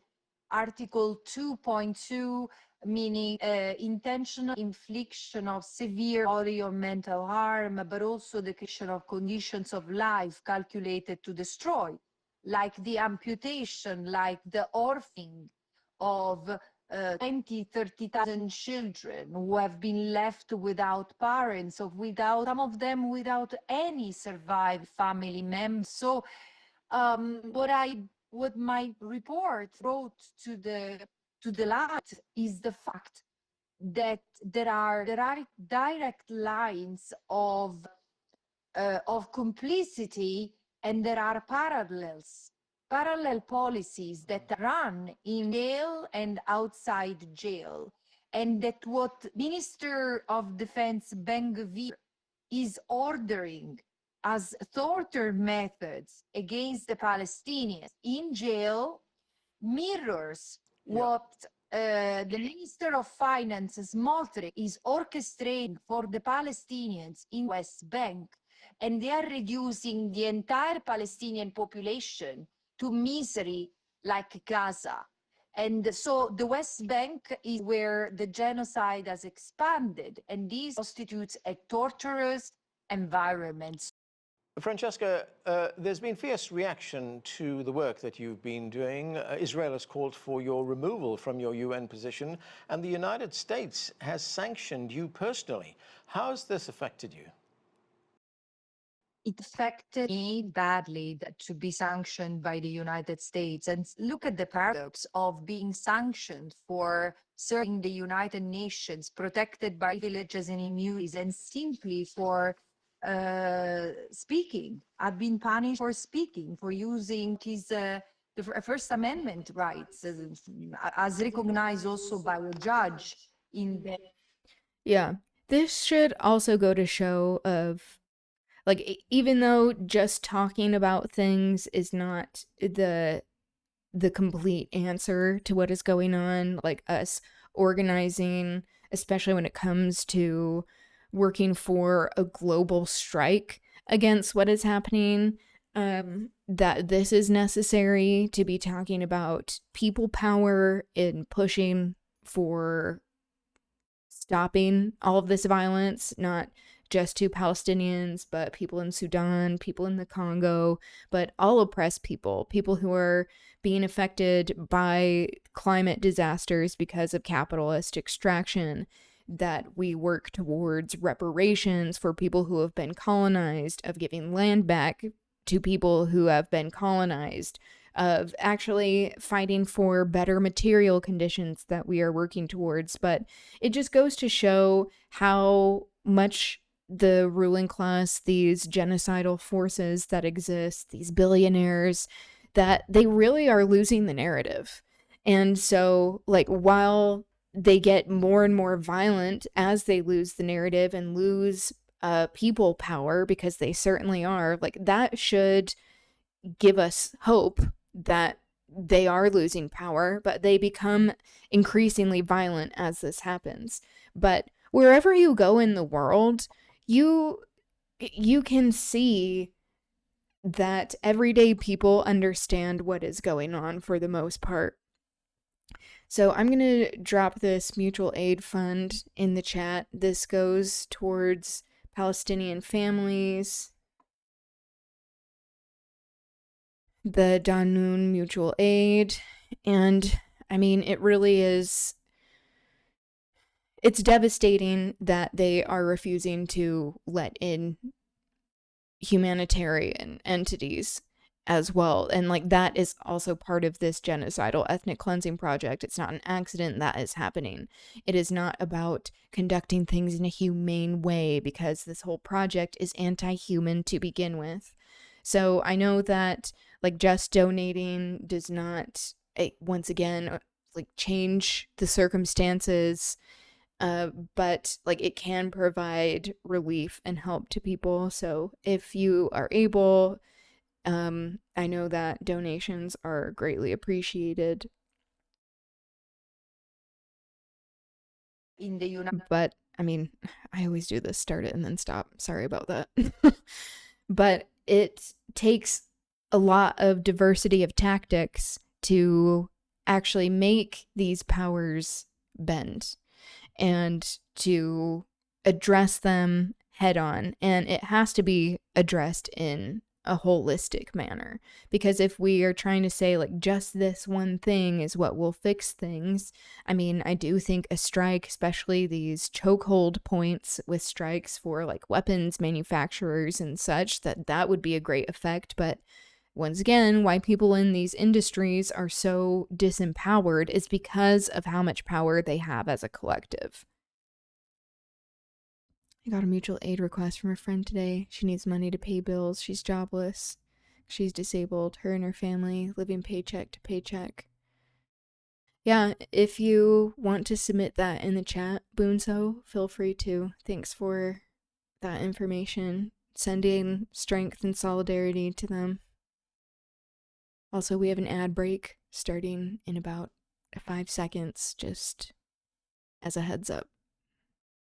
States. But again, I am the fact that Israel, who's accused of genocide, war crimes, and crimes against humanity before 2 international tribunals, and the United States, which it's a supporter, accuse me, does make their criminal records or potential or future criminal records any lighter.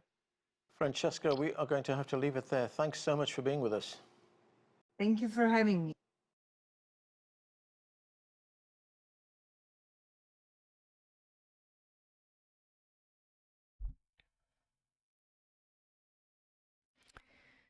I meant it was a request from me. Oh, okay.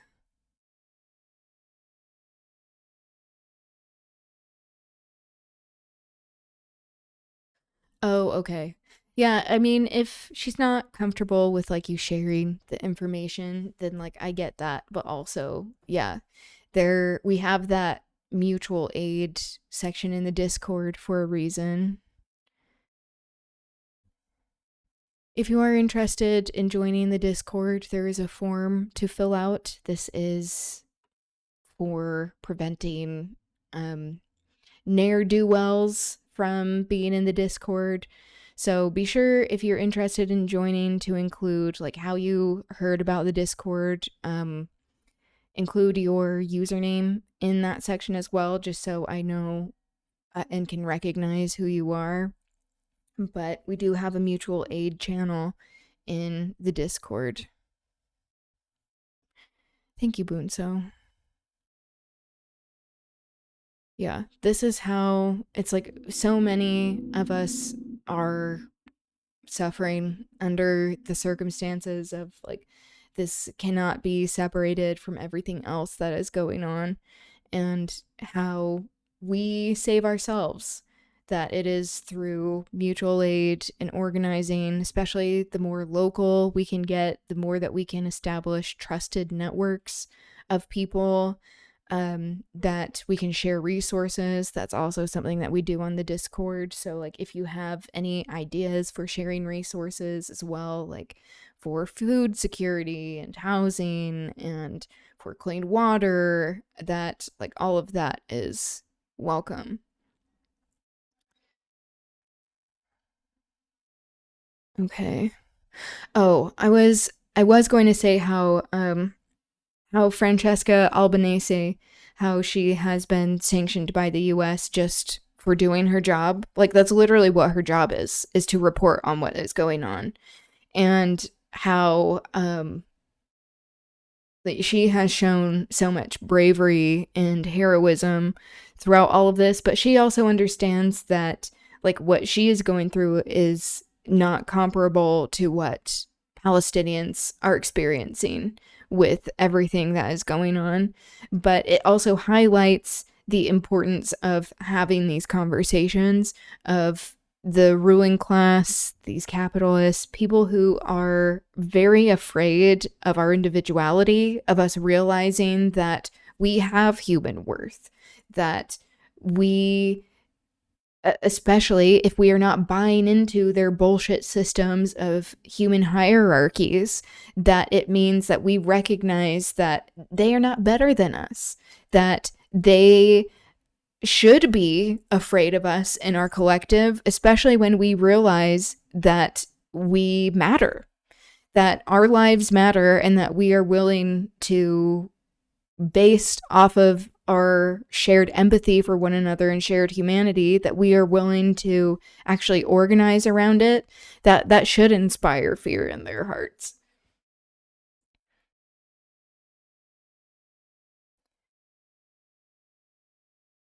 Okay.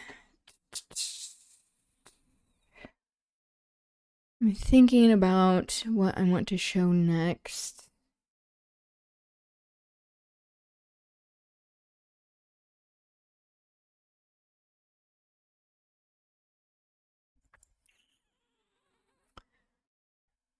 I know with everything going on, like, there's such a balance of like being informed and wanting to talk about things, and also making it so that we're able to continue talking about things, maintaining this revolutionary optimism.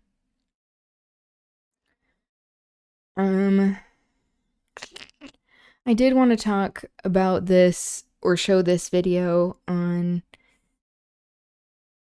Iraq 2.0, where Jim McGovern is talking about the Iran war, the new Red Scare, Israeli war crimes, and the Democratic Party divide. But, like, all of that is incredibly important. But maybe we will change gears, switch gears a bit, and pivot more towards literature story time. Lumpen Pearl meetings and making connections, people's uprisings termed armed insurrections, autumn encampments that last through the spring. These are a few of my favorite things. Oh, I love that. When the dog bites, in police stings, when I'm feeling sad, I just think of a few of my favorite things. And then I don't feel so bad. I love that. Yeah, holding on to what gives us hope. And honestly, it is people. Recognizing the human in one another, not being doormats, but being able to honor each other's individuality and humanity while also working together as a collective. Like, I mean, we talk about infighting all the time, especially on the left, but like, infighting exists in any sort of political direction or ideology. It's just a matter of knowing who you think you can organize with and not. And that, like, it is okay to redirect energy in ways that is productive. So, like, just encouraging everyone to take care of yourselves so that we can even continue this fight, while also, like, making sure that we have this time set aside to trying to move the needle. But if there are people that seem, especially when it comes to organizing spaces, that like you just can't seem eye to eye on, you disagree, especially on tactics that are involved, that you're meeting an impasse, that sometimes it is more worth our time to actually be finding people that we can better organize with than trying to convince people of our own viewpoints or wanting to get people on our side. And it's like there are plenty of people in the world that think more similarly, that it's a matter of like finding people that we can have common ground with. So like that is a very individualized thing as well, but just understanding that like that is an important part of maintaining this revolutionary optimism as well, of like knowing what you are willing to like set aside in order to work together on certain things, especially when it comes to like unionizing workplaces and having strikes for things, but also like depending on what you are doing, it means that like you may have to be pickier with who you are letting into your mind and who you're spending time with.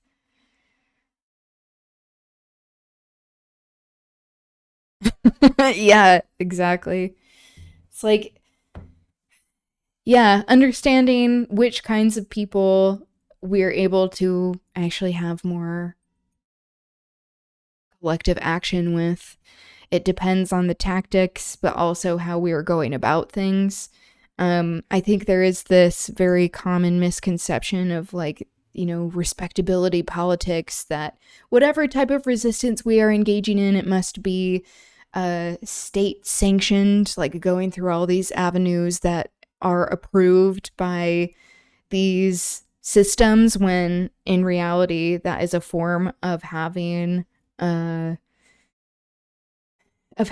oppressors sanction opposition and have controlled opposition, and that they are very afraid, the ruling class, our oppressors, when we are organizing outside of those systems. So, like, I know there are many people that are more dedicated towards electoralism. I think, that can still be worth people's time when it affects our material conditions, but also how necessary it is to be building community and our own type of world that we want to see outside of the oppressive ones, not just reforming the systems that exist, so that we can actually have in our own daily lives the kinds of connections and resources that we hope to see and have as a society at large.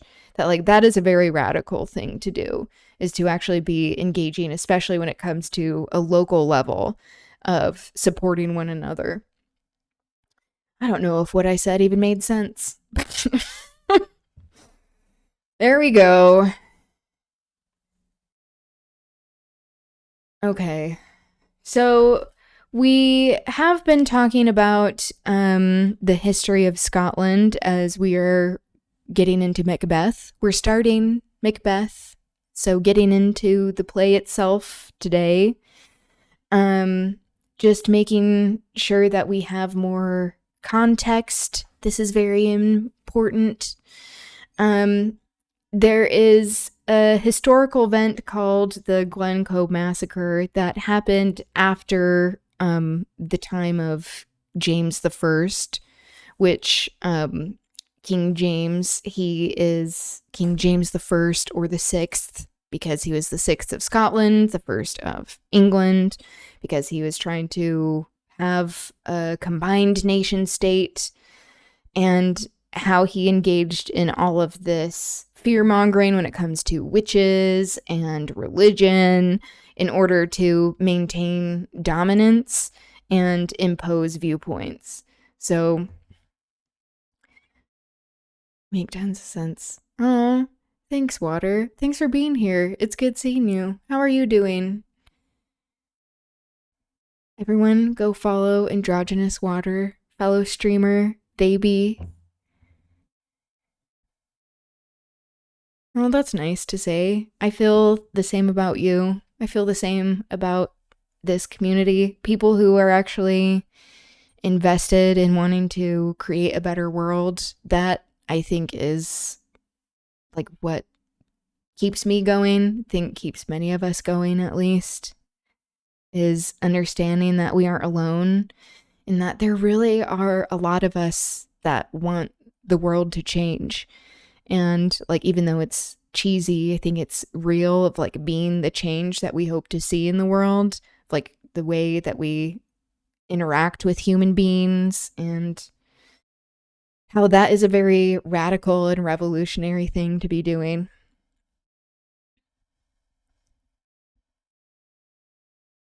So some cells have spy networks. Yeah, that is true. How can the prepared citizen take advantage? Yeah, and also understanding, to control the opposition ourselves.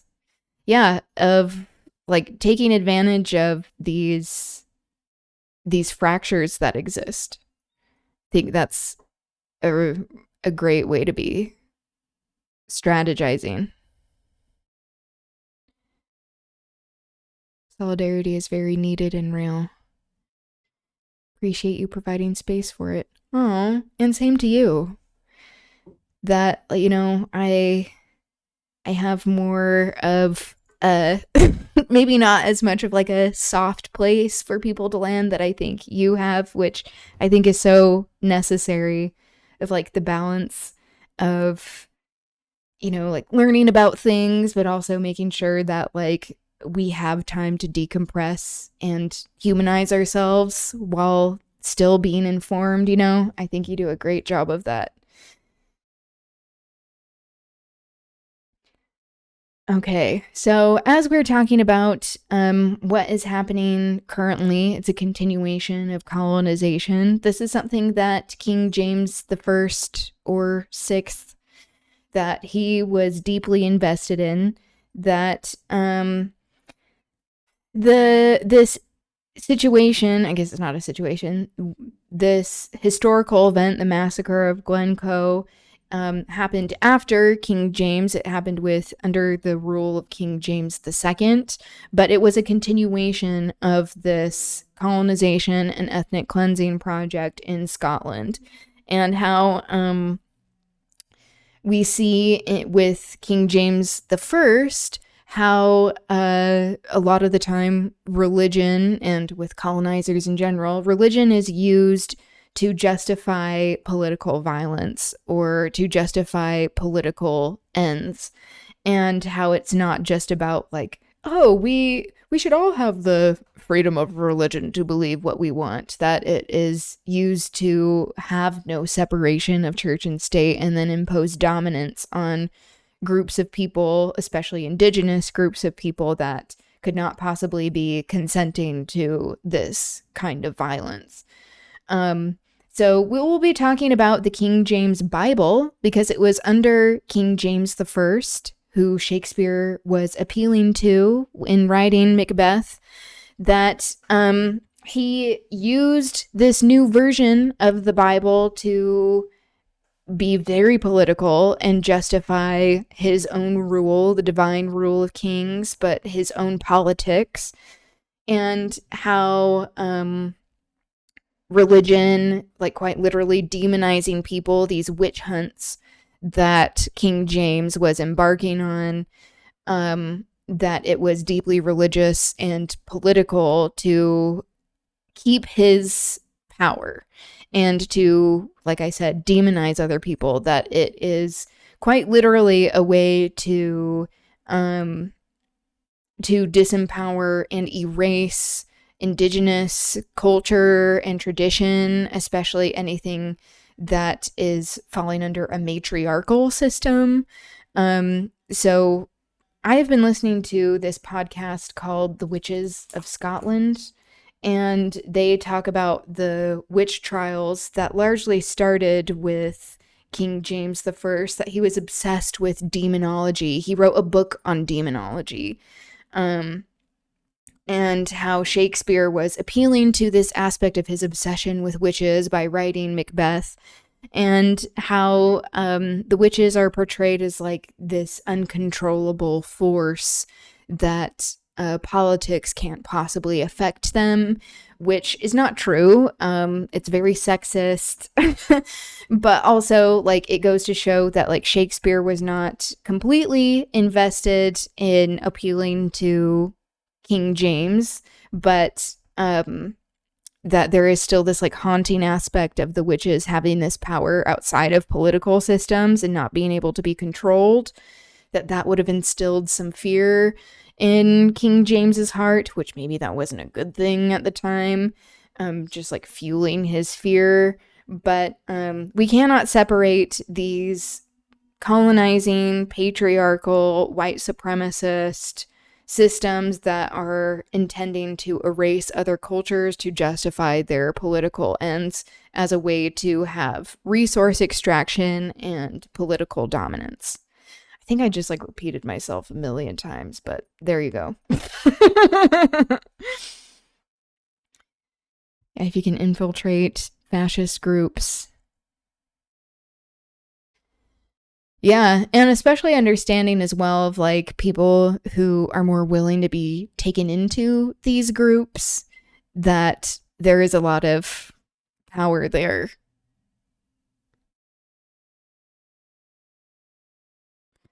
Yeah, it means people have to take on a certain amount of risk in infiltrating groups, but also like I don't think any sort of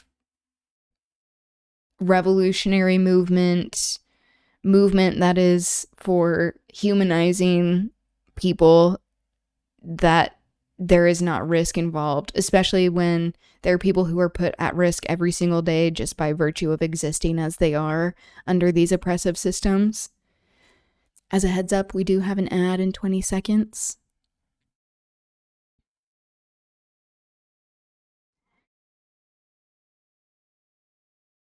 Okay, that's good to know, Bunso. Thank you for that information. Okay.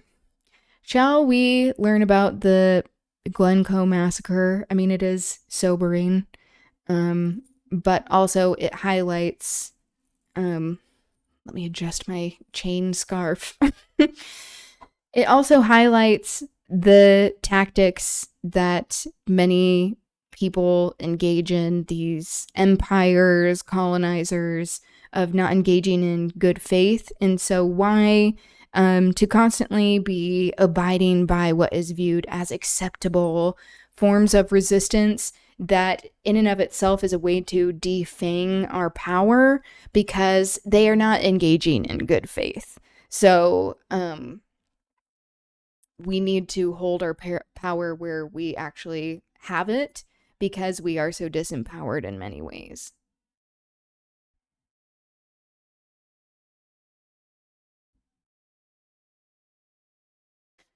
I mean, I would not be opposed.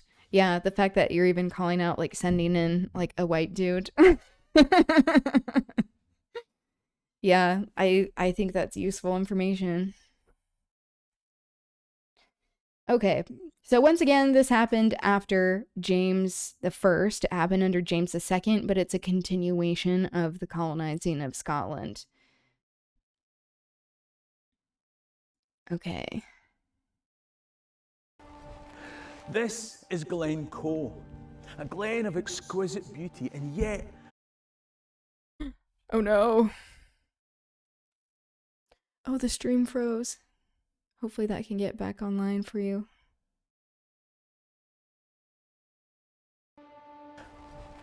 This is Glencoe, a glen of exquisite beauty, and yet a valley of endless tears. In its beauty, there's a dark bloodstain that will never be wiped clean. A massacre of unwitting hosts, a murder under trust. If you're interested in the people, places and events in Scottish history, then click the subscribe button at the bottom right of the screen. In the meantime, let me tell you the story. If you're watching this, then I'm guessing... Okay, this is, we've watched videos by him before, Scotland History Tours. I'll share his information if you're interested in subscribing.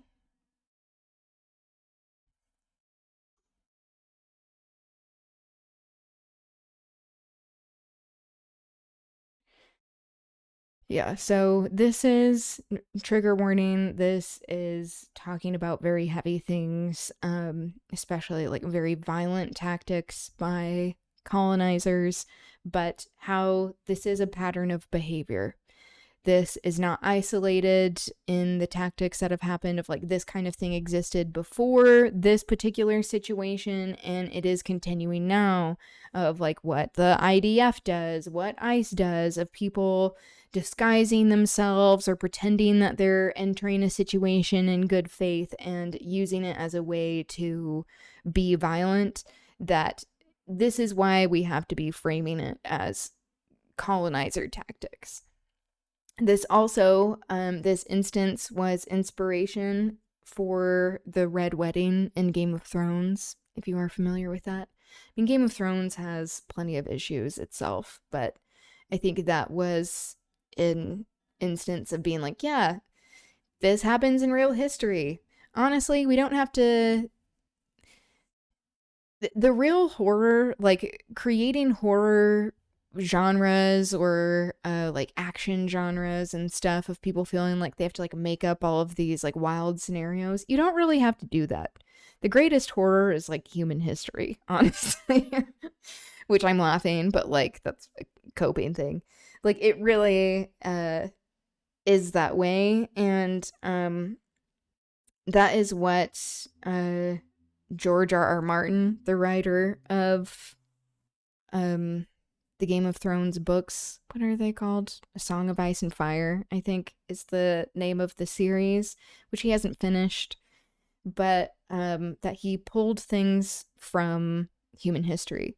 And Margaret Atwood, an author that is constantly banned, she wrote A Handmaid's Tale, what is the other one? Crake and something.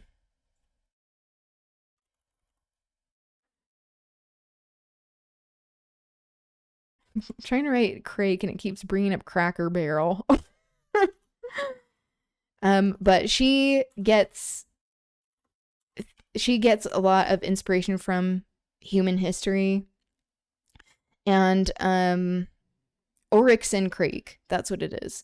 And when she does it to, you know, educate people, to provide good art and commentary, social commentary, but she also does it as a way to be like, anything you say that I'm writing is too extreme has come directly from human history. So that you've heard at least something of the Glencoe massacre. Campbells murdering McDonald's after enjoying their hospitality. In the Highlands, but surely anywhere, a deadly sin. In one of the local inns to this day, there's a sign saying no hawkers and no Campbells. Now I think that's largely for effect, but a transatlantic cousin of Scots descent told me that at their Highland gatherings, they refused to talk to adherents of Clan Campbell.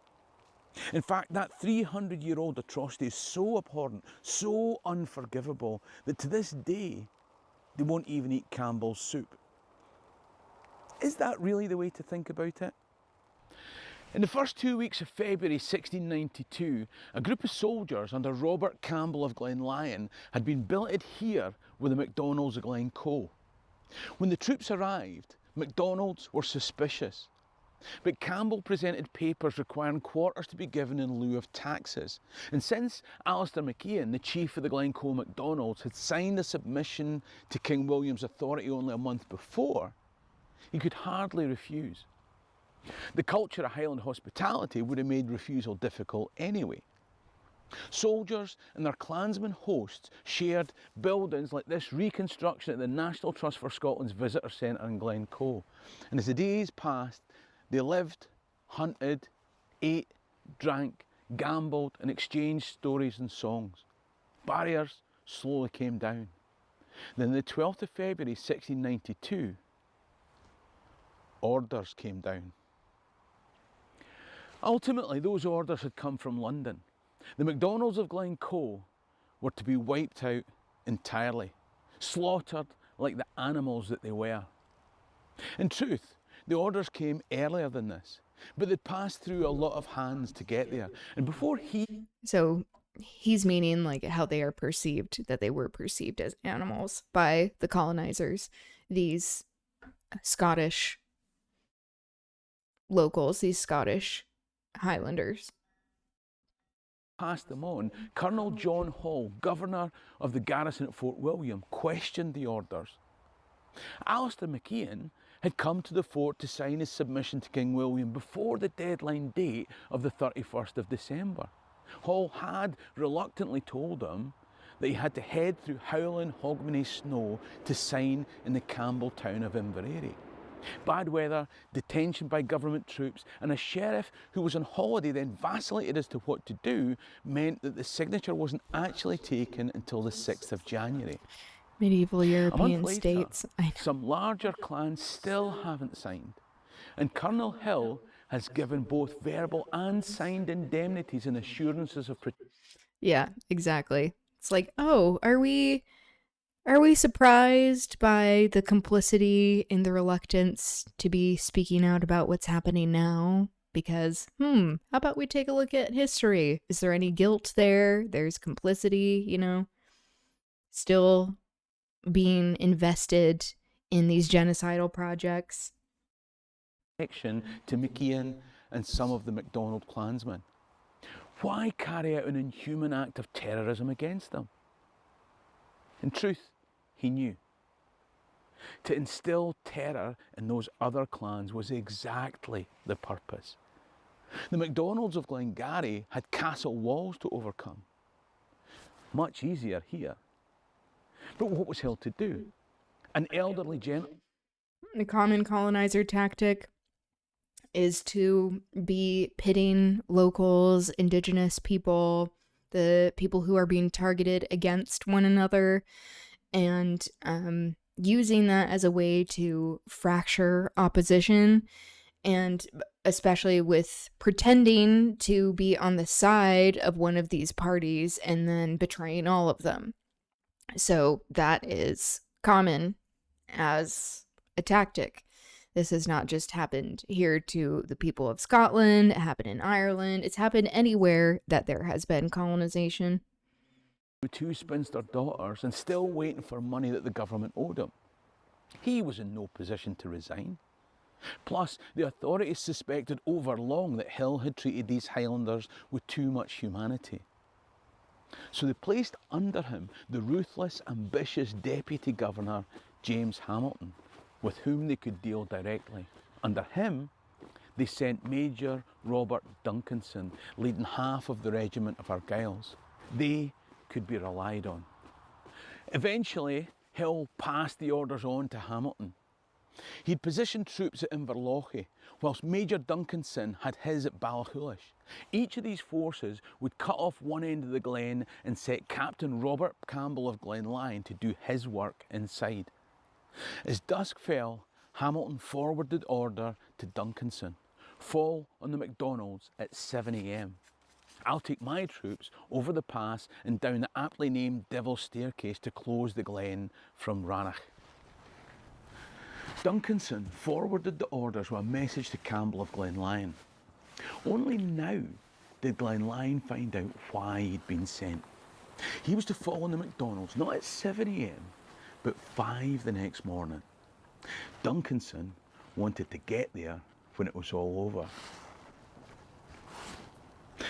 If you were Alistair McKeon of the Glencoe MacDonalds, you would be in your bed at 5 a.m, woken by a servant that tells you that the soldiers that you'd hosted these last 2 weeks were at the door. They'd received their orders. Assuming that their orders were to move off elsewhere, you tell the servant to organise some whiskey so that they can take some hospitality before they go. It's as you're pulling on your trousers that you look up to see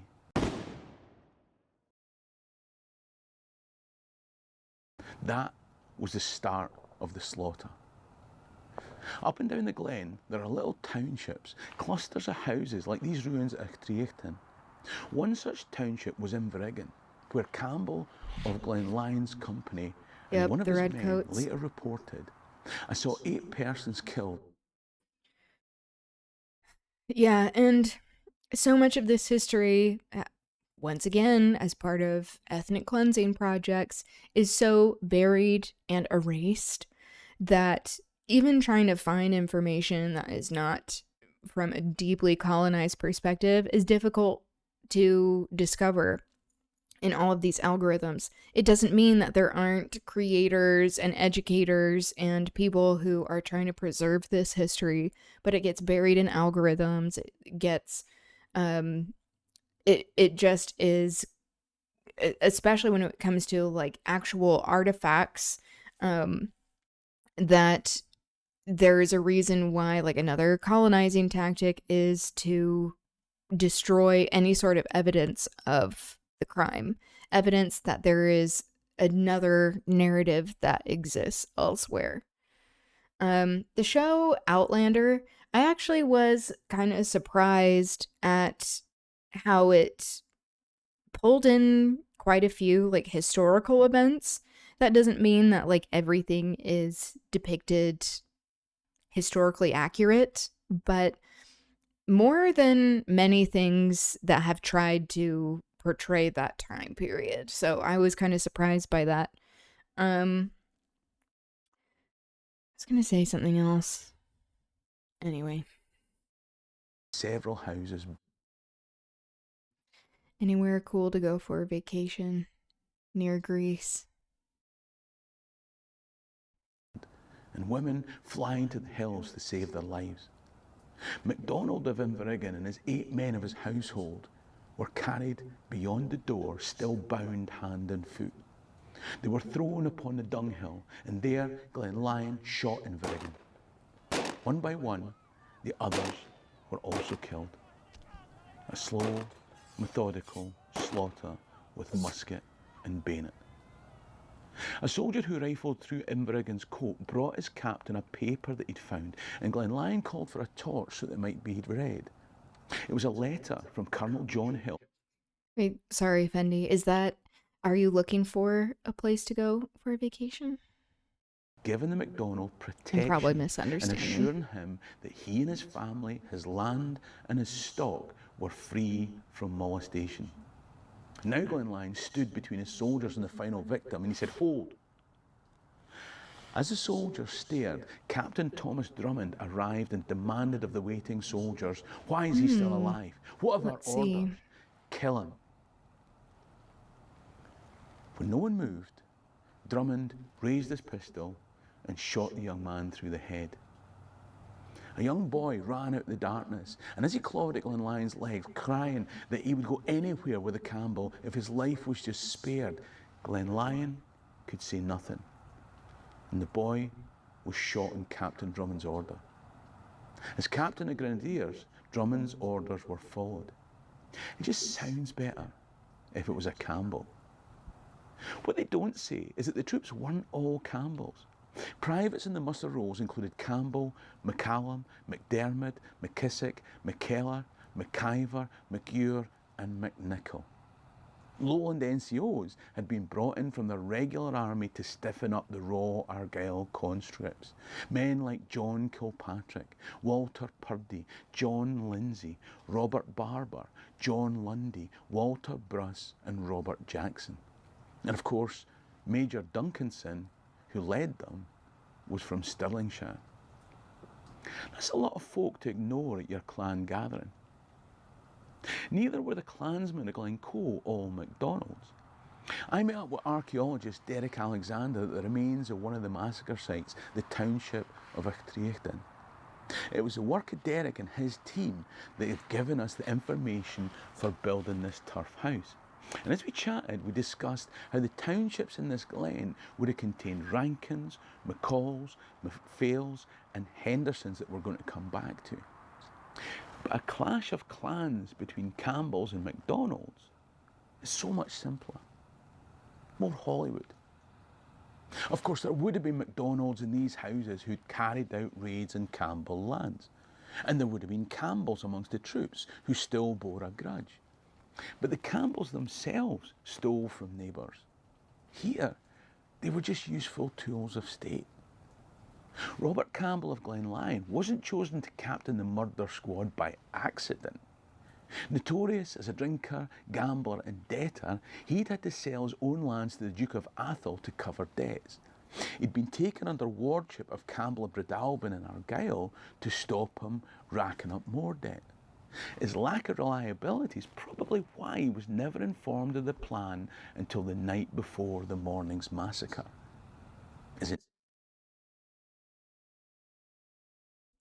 Yeah, so you can see all of the layers of manipulation that are happening here. and how the justification for this really is political, but it was a series of ways to demonize people through religion, especially, and this idea about like the right to people's land, how that is so common, and how this has been conflated with religion, especially of like it's not an accident that King James I wrote a book on demonology and wanted a Bible that, especially with there being more literacy or growing literacy among other classes, that lower classes, that he wanted to be able to tell the narrative that he wanted to.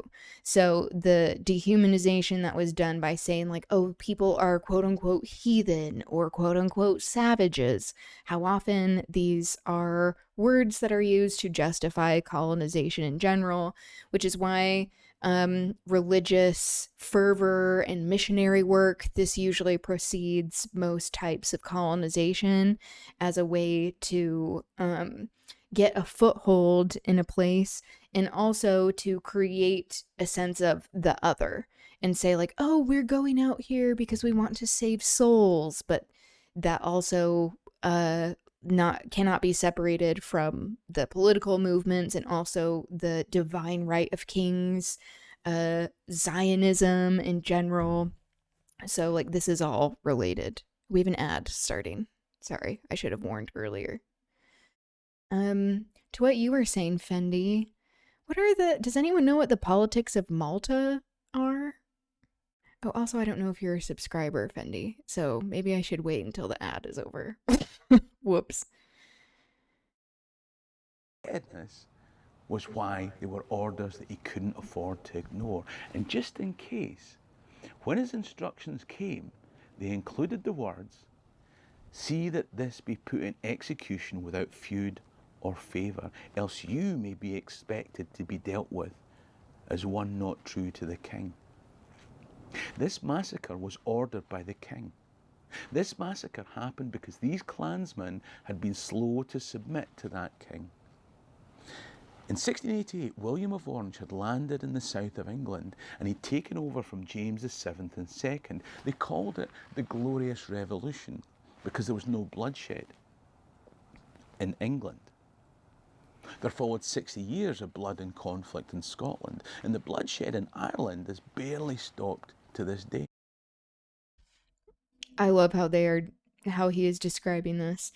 He's saying the transition of power between James I, the one that Shakespeare is appealing to in Macbeth, the power going to James II, that it was a bloodless revolution, and he was saying like, yeah, in England, and how like this was not bloodless when there was ongoing colonization.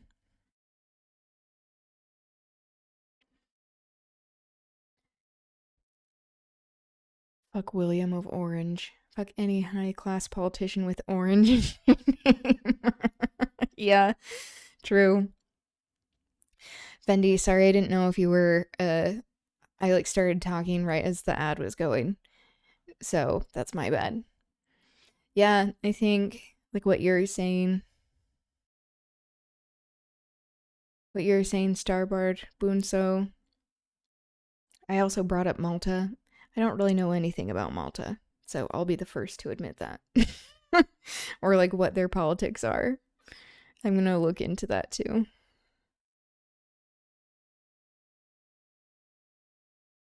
A buffer country to go to. Oh, okay. That's good to know.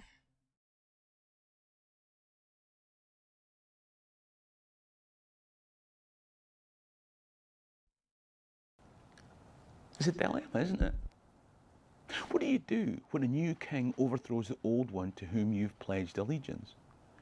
What do you do when a new crime family takes over the protection of your streets? What do you do when a corporate takeover restructures your department or rationalises your job? What do you do when your new boss tells you that your next job is to murder men, women, and children in cold blood. If you sound an oath to the king, and Article 16 says that refusing an order can result in death, Article 9 says that giving advice or intelligence to the enemy means death. Article 19 says that to commit murder or willful killing is death. Now your orders are to go out and murder those children. What do? I said we'd come back to the Hendersons. This is the Henderson Stone. The story goes that the night before the massacre, there was a game of shinty going on. One of the Argyle soldiers was dealing with the very dilemma that I've presented to you. What does he do? And it's said that having drawn the attention of a local with a fixed look, he talked to the stone, saying, "Great stone of the glen, great is your right to be here. But if you knew what will happen this night, you would be up and away." Did these things happen? Did something like it happen? We know that 2 officers who came over the hills with Deputy Governor Hamilton broke their swords rather than follow orders. Other soldiers looked the other way as people fled to safety. There's some indication that some of the Campbell Highlander privates were far more disgusted by the task than some of the Lowland sergeants that had a hatred of all Gaels. John Dalrymple, 1st Earl of Stair and the Secretary to the King, was the Lowlander who ordered and expressed glee at the prospect of this slaughter. But he was 500 miles away in Kensington when it happened, and King William slept soundly in his bed. Maybe this massacre wasn't so much hatred of your neighbour as contempt from a distance. Was it really about Campbells and MacDonalds? I'm not suggesting for a moment that there was no clan loyalty or enmity when it came to these clans. But in drawing rooms far from this glen, people in power used loyalty and enmity for their own ends. MacDonalds and Campbells. A sacrificial lamb and a scapegoat before the altar of power. Glencoe was about who would submit to power and who would look the other way. In France, James had cared little for those who so preciously protected their oath to him. In Britain, King William ordered a massacre. The Earl of Stair delighted in it. Colonel Hill despaired of it. Lieutenant Colonel Hamilton welcomed the opportunity for advancement. Campbell of Glenlyon was ambivalent. Many scribbling solicitors were just doing their jobs. And the soldiers whose job it was had many different names and made different choices on that night. There's no shortage of guilt to go round. But yeah, so he's highlighting here, it's like there are people who are making decisions that the decision makers or the leaders, so-called leaders, hold responsibility for these atrocities, but also that it has to take willing participants of soldiers, of a military, of people who are buying into this colonizer propaganda that largely has to do with a religious nation state, using religion to fearmonger, dehumanize other people, and to justify this colonial expansion and extraction and non-consensual domination. That nation states, systems, oppressive systems, that there are structures that are built through policy, but that they need enforcers, which, you know, we're not about cops here. So just throwing that out.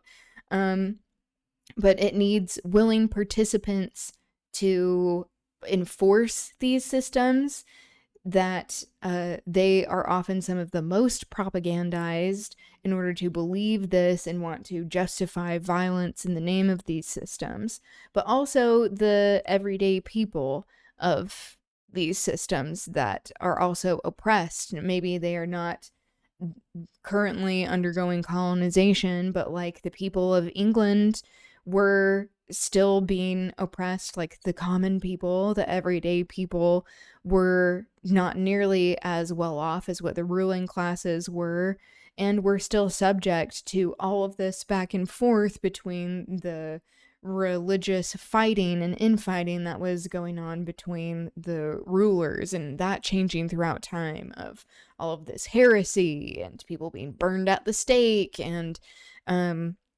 people in the working class being the first to be hurt by all of these policies. So, like, it does take buying into these systems in order to be more comfortable, but it doesn't mean that people are still not hurt, even when they are supposedly benefiting from it. Doesn't rest with a clan or a name, but the moral choices made by many individuals in a long linked chain. The biggest question at Glencoe is, what would I have done? What would you have done? There's another video about the Jacobite years coming up on screen now. In the meantime, Hammy and Dorcas can be a lamb alive. Cheery and drastic.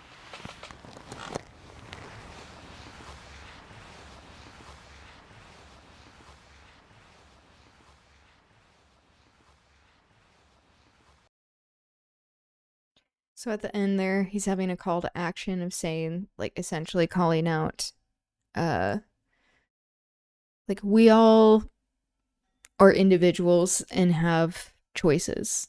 I mean, Audre Lorde talks about, or Bell Hooks talks about how, like, one of the definitions of marginalization is the absence of choices. So even having choices at all in any particular society throughout your day, that is a privilege, and that the more marginalized you are, the less choices you have.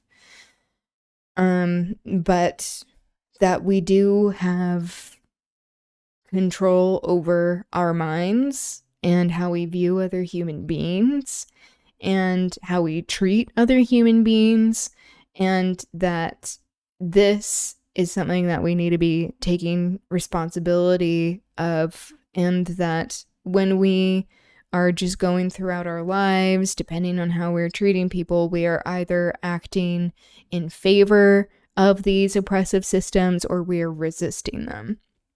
Like, if we are truly wanting to be seeing our shared humanity in one another, it's like, how would we want to be remembered? As someone who was viewing other people as actually being people, or how we are taught and conditioned to view other people? Okay, Fendi, I've been looking around, and I guess it kind of depends on what you're looking for, what you're looking to do. I usually try to look for, like, traveling, especially with recommendations to other people, like places that they will be safe, and not meaning this in like a white supremacist way, but for queer people. I know that Malta, they have a lot of queer-friendly policies. It is a very small place, so there might not be as much to do, especially being there for a week.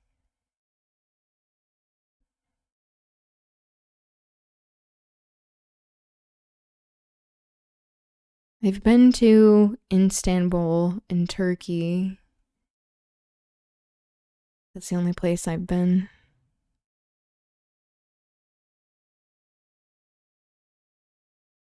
And that's a cool place, but yeah, they experience their own issues. I think for me, this is going to say a lot about me. What I remember most about Istanbul, because I was just there for a day, we had some really great food. And normally I'm like very attentive of like wanting to like learn about things and like ask questions. but I mostly was just paying attention to all of the cats. There are so many cats there, and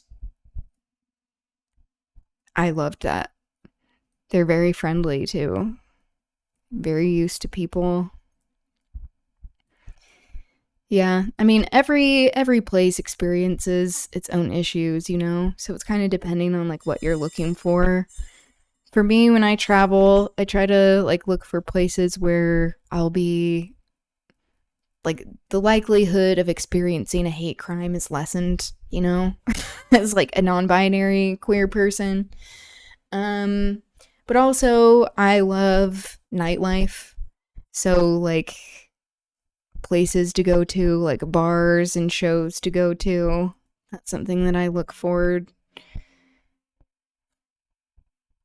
Yeah, if there's any sort of like revolutionary or like historical places to go to or like museums, I think that can be fun. Just it does depend on like the type of museum. Like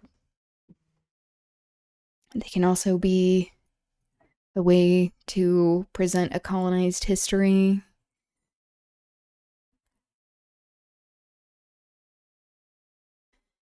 I've been to Italy. There's someone that sometimes comes in the chat, Photo Piadini, who is Italian, who would have more recommendations. Maybe if they stop by at some point, I'll ask them. I mean, Italy is stunning. I was like, the way I personally like to travel is like being able to stay in a place for a bit, maybe like what you're saying, like a week. But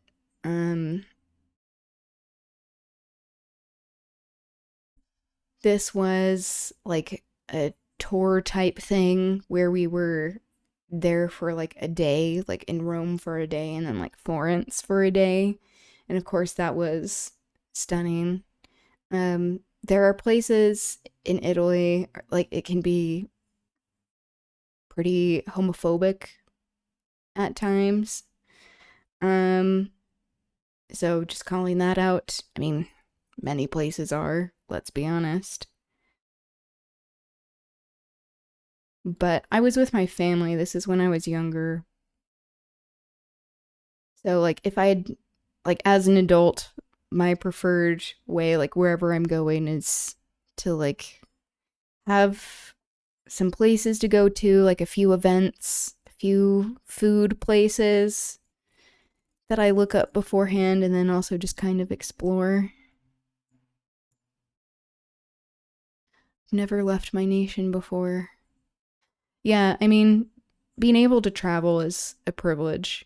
Like, I grew up middle class, maybe like upper middle class, so like having access to that doesn't mean that there weren't like other issues I experienced or like types of marginalization, but like that is a privilege.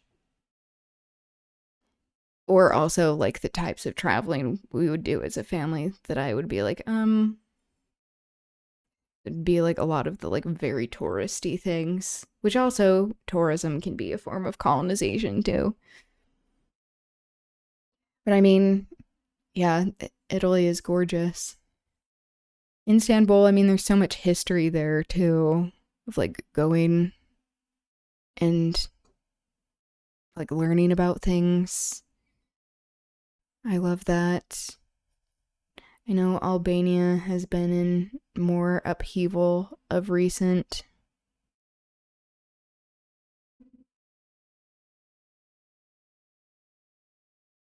I'm not familiar with Macedonia, what that would be like. Do the cats have accents in Istanbul? That would be so cute. Middle class, I've only heard of that in books. I know. So like Like, especially, like, as we have, like, talked about here, of, like, I know, like, my parents, especially my dad, would like to think that he was, like, a capitalist, that he was in the capitalist class, but, like, he worked for money, so that doesn't mean that he was. I think it's kind of this delusion of grandeur, buying into the American dream, whatever that means, of, like, being wanting to present in a certain way, especially to people, to like prove like to the people of Utah growing up in like a very colonized place that's very predominantly white, of like, look, we're successful and we can do these things. Yeah. Also, I'm like I said, I love finding like bars to go to, like being involved in nightlife. That is not something we did for sure, traveling. He was a worker. He should take pride in that. Yeah, exactly. But, you know, the propaganda, the American propaganda of like believing in the American dream, of feeling like if you buy into the system, I think especially in his case, literally feeling like, oh, if I can like have some stocks, then that means I've made it. And it's like, no, because you aren't one of the people who's like controlling the stock market. Like, it doesn't mean that like life is easier for you in certain ways than like other groups of people, though. Taking a dump. An ad break is starting in about 5 seconds, just as a heads up.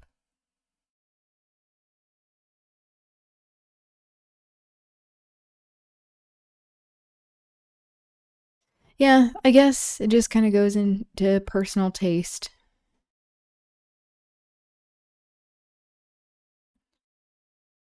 Okay. Shall we learn about the King James Bible and then read Macbeth? So I admittedly have not seen this video, but I guess we can find out. I don't know what kind of narrative this is going to be telling us. I guess we'll see.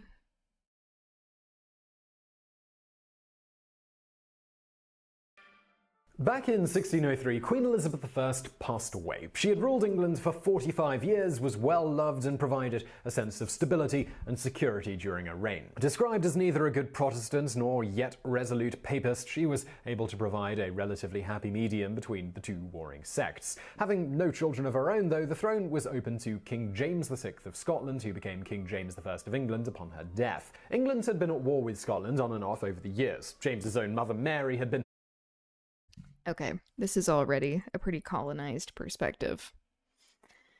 Saying we're at war with Scotland. No, you're colonizing Scotland. That's not a war. I'm going to find a different source and show that tomorrow. Shall we? Shall we get into the reading instead? I do think it's important to talk about the King James Bible, though. Especially from a perspective that is viewing the politics in a more honest fashion.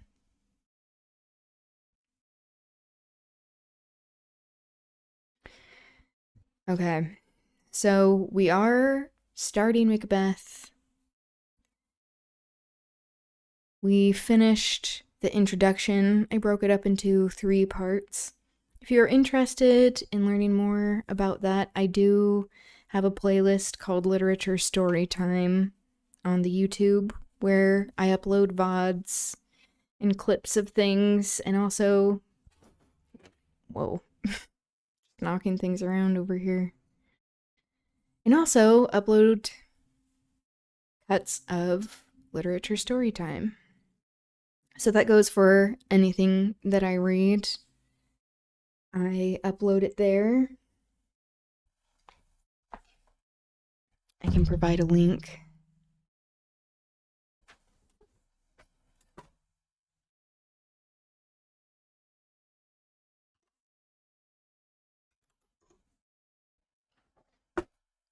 Okay. So, let's get into Macbeth. The tragedy of Macbeth. All right.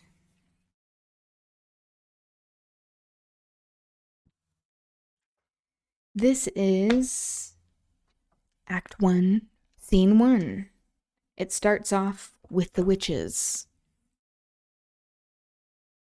Thunder and lightning. Enter 3 witches. First witch. When shall we 3 meet again? In thunder, lightning, or in rain? Footnote. Witches were thought to be able to cause bad weather.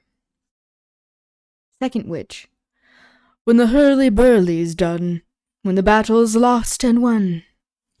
Hurly-burly meaning tumult. Third witch. That will be ere the set of sun. Meaning like around the setting of the sun. That can also represent the setting of a king.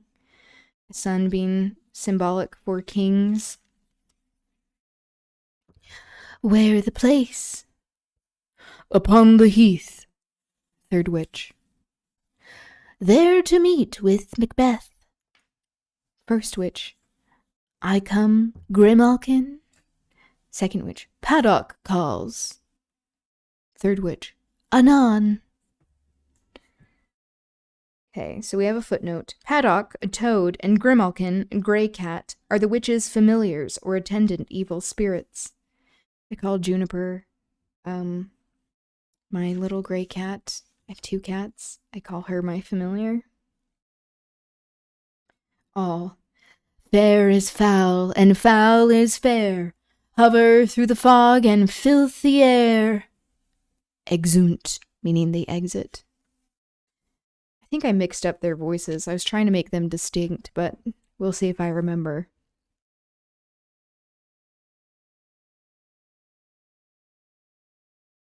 Okay, so now we are on scene 2. Alarum within. Enter King Duncan, Malcolm, Don Albane, Lennox with attendants, meeting a bleeding captain. King Duncan. What bloody man is that? He can report as seemeth by his plight of the revolt, the newest state. Malcolm. This is the sergeant who, like a good and hardy soldier, fought against my captivity. Hail, brave friend! Say to the king the knowledge of the broil, as thou didst leave it. Meaning the battle. Captain. Doubtful it stood, as 2 spent summers that do cling together, and choke their art. Footnote, and confound their skill in swimming. The merciless MacDonald, worthy to be a rebel for to that. So you remember MacDonald? So this is a name of one of the clans in Scotland. The multiplying villainies of nature. The evil aspects of his own nature, the villainous progeny of nature, meaning mercenaries. Do swarm upon him from the western isles. Of kerns and gallow glasses is supplied. We have a lot of footnotes at the beginning. Okay, another footnote. Kerns. Lightly armed Irish foot soldiers, gallow glasses, axe-wielding horsemen. And fortune on his damned quarry smiling, showed like a rebel's whore. Footnote. Its condemned victim. Fortune smiled temporarily on MacDonald, although it had already marked him for destruction. Many additions amend quarry to quarrel. Quarry makes it sound like he was being hunted, and quarrel makes it sound like they were on equal footing. So perhaps appealing more to the ruling class and trying to make it look like that there was more equality between everyone.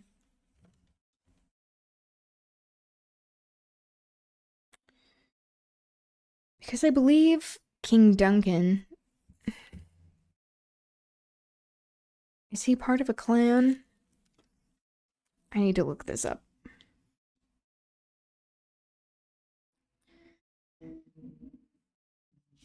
But all's too weak for brave Macbeth. Well, he deserves that name, disdaining fortune with his brandished steel, which smoked with bloody execution, like valor's minion, carved out his passage till he faced the slave, which ne'er shook hands nor bade farewell to him, till he unseamed him from the nave to the chops.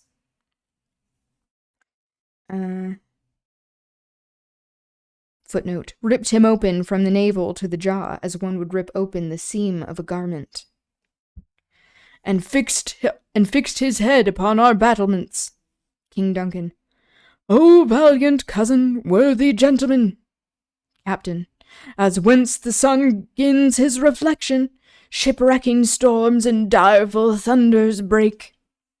Footnote, begins its return after the spring equinox, thought to cause turbulent weather. Shipwrecking storm... Wait, I already read that.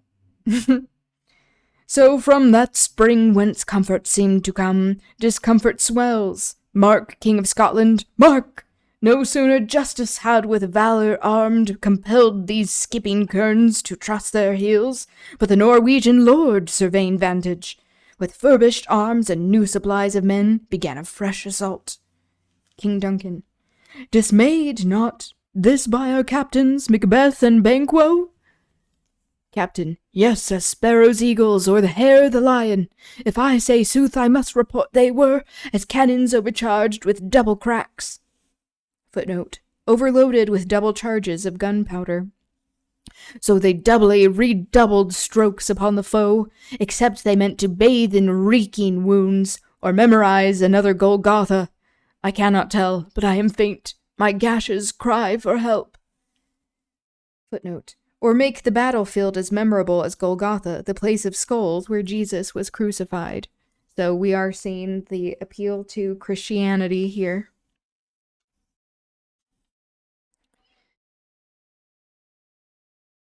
And also how Macbeth here is being viewed as some sort of like savior and Christ-like figure by the people around him, and particularly the king. King Duncan. So well thy words become thee as thy wounds, they smack of honour both. Get him to surgeons. Exit captain with attendants. Enter Ross and Angus. Who comes here? Malcolm. Thy worthy Thane of Ross. Lennox. What haste looks through his eyes? So should he look that seems to speak things strange. Ross. God save the king. I'm trying to think of voices as I'm going. I don't know if I'll remember all these. King Duncan. Whence camest thou, worthy Thane? Ross. From Fife, great king, where the Norwegian banners flout the sky, and fan our people cold. Norway himself with terrible numbers, assisted by that most disloyal traitor, the Thane of Cawdor, began a dismal conflict, till that Bellona's bridegroom lapped in proof. We have a couple of footnotes. Macbeth imagined as husband to Bellona, the Roman goddess of war, and he was clad in tested armor, is what lapped in proof meant. Confronted him with self-comparisons, point against point, rebellious arm against arm, curbing his lavish spirit, and to conclude, the victory fell on us. King Duncan. Great happiness! So we see also the king is not willing to go fight his own battles. Ross. That now, Sweno the Norways, kings craves a composition, meaning a truce. Nor would we deign him burial of his men till he dispersed at St. Column Inch. Footnote. Incolm, the island of St. Columba of the Firth of Forth. I'm probably pronouncing all of that not correctly either. I'll look that up as well. Sorry to the Scots out there. Jesus, maybe I should have done that before this.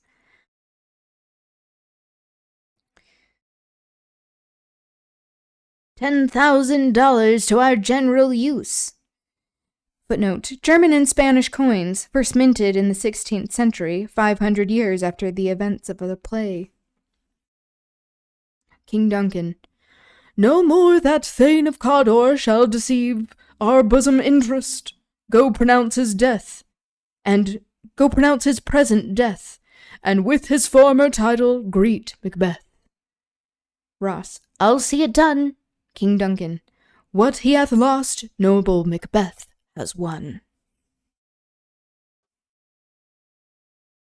So our bosom interest, meaning our closest concerns.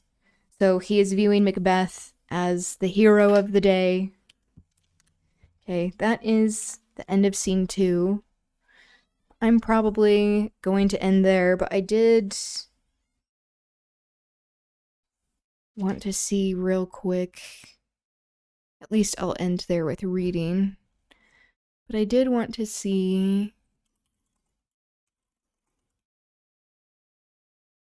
if King Duncan is English? Oh, he's the King of Scotland. Oh. I should have known that. Okay. So, like, between all of the clans, and they're talking specifically about fighting Norway. So, there we go.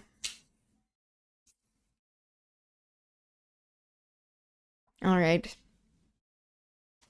I'll be sure to look up more of these pronunciations. Sorry to the Scots out there. I'll come more prepared. I'll also find a better video on the King James Bible. It will probably be difficult as a continued effort to find a history of the King James Bible that isn't deeply colonized and also like Christian nationalist. So we'll see. We'll see what I'm able to find. All right. Thank you all for being here. It was lovely chatting with you. Tomorrow we will continue with reading, get some of those videos in. There are a couple more current events that I would like to go over. Anyway, is there anyone that we could be rating at this time? Let's see if I have any notifications.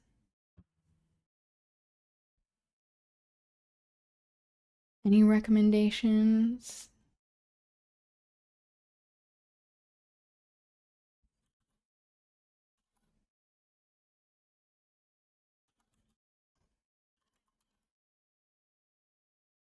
Okay, let's do Shovda.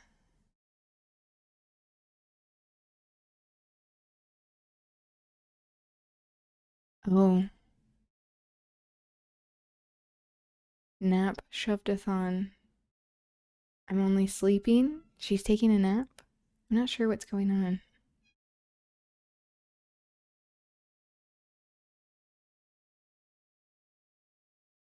Well, we can go support her. You can lurk if you're interested. Okay. Or we can also see... I saw Brickgriff was on earlier. Nope, doesn't look like he's on anymore.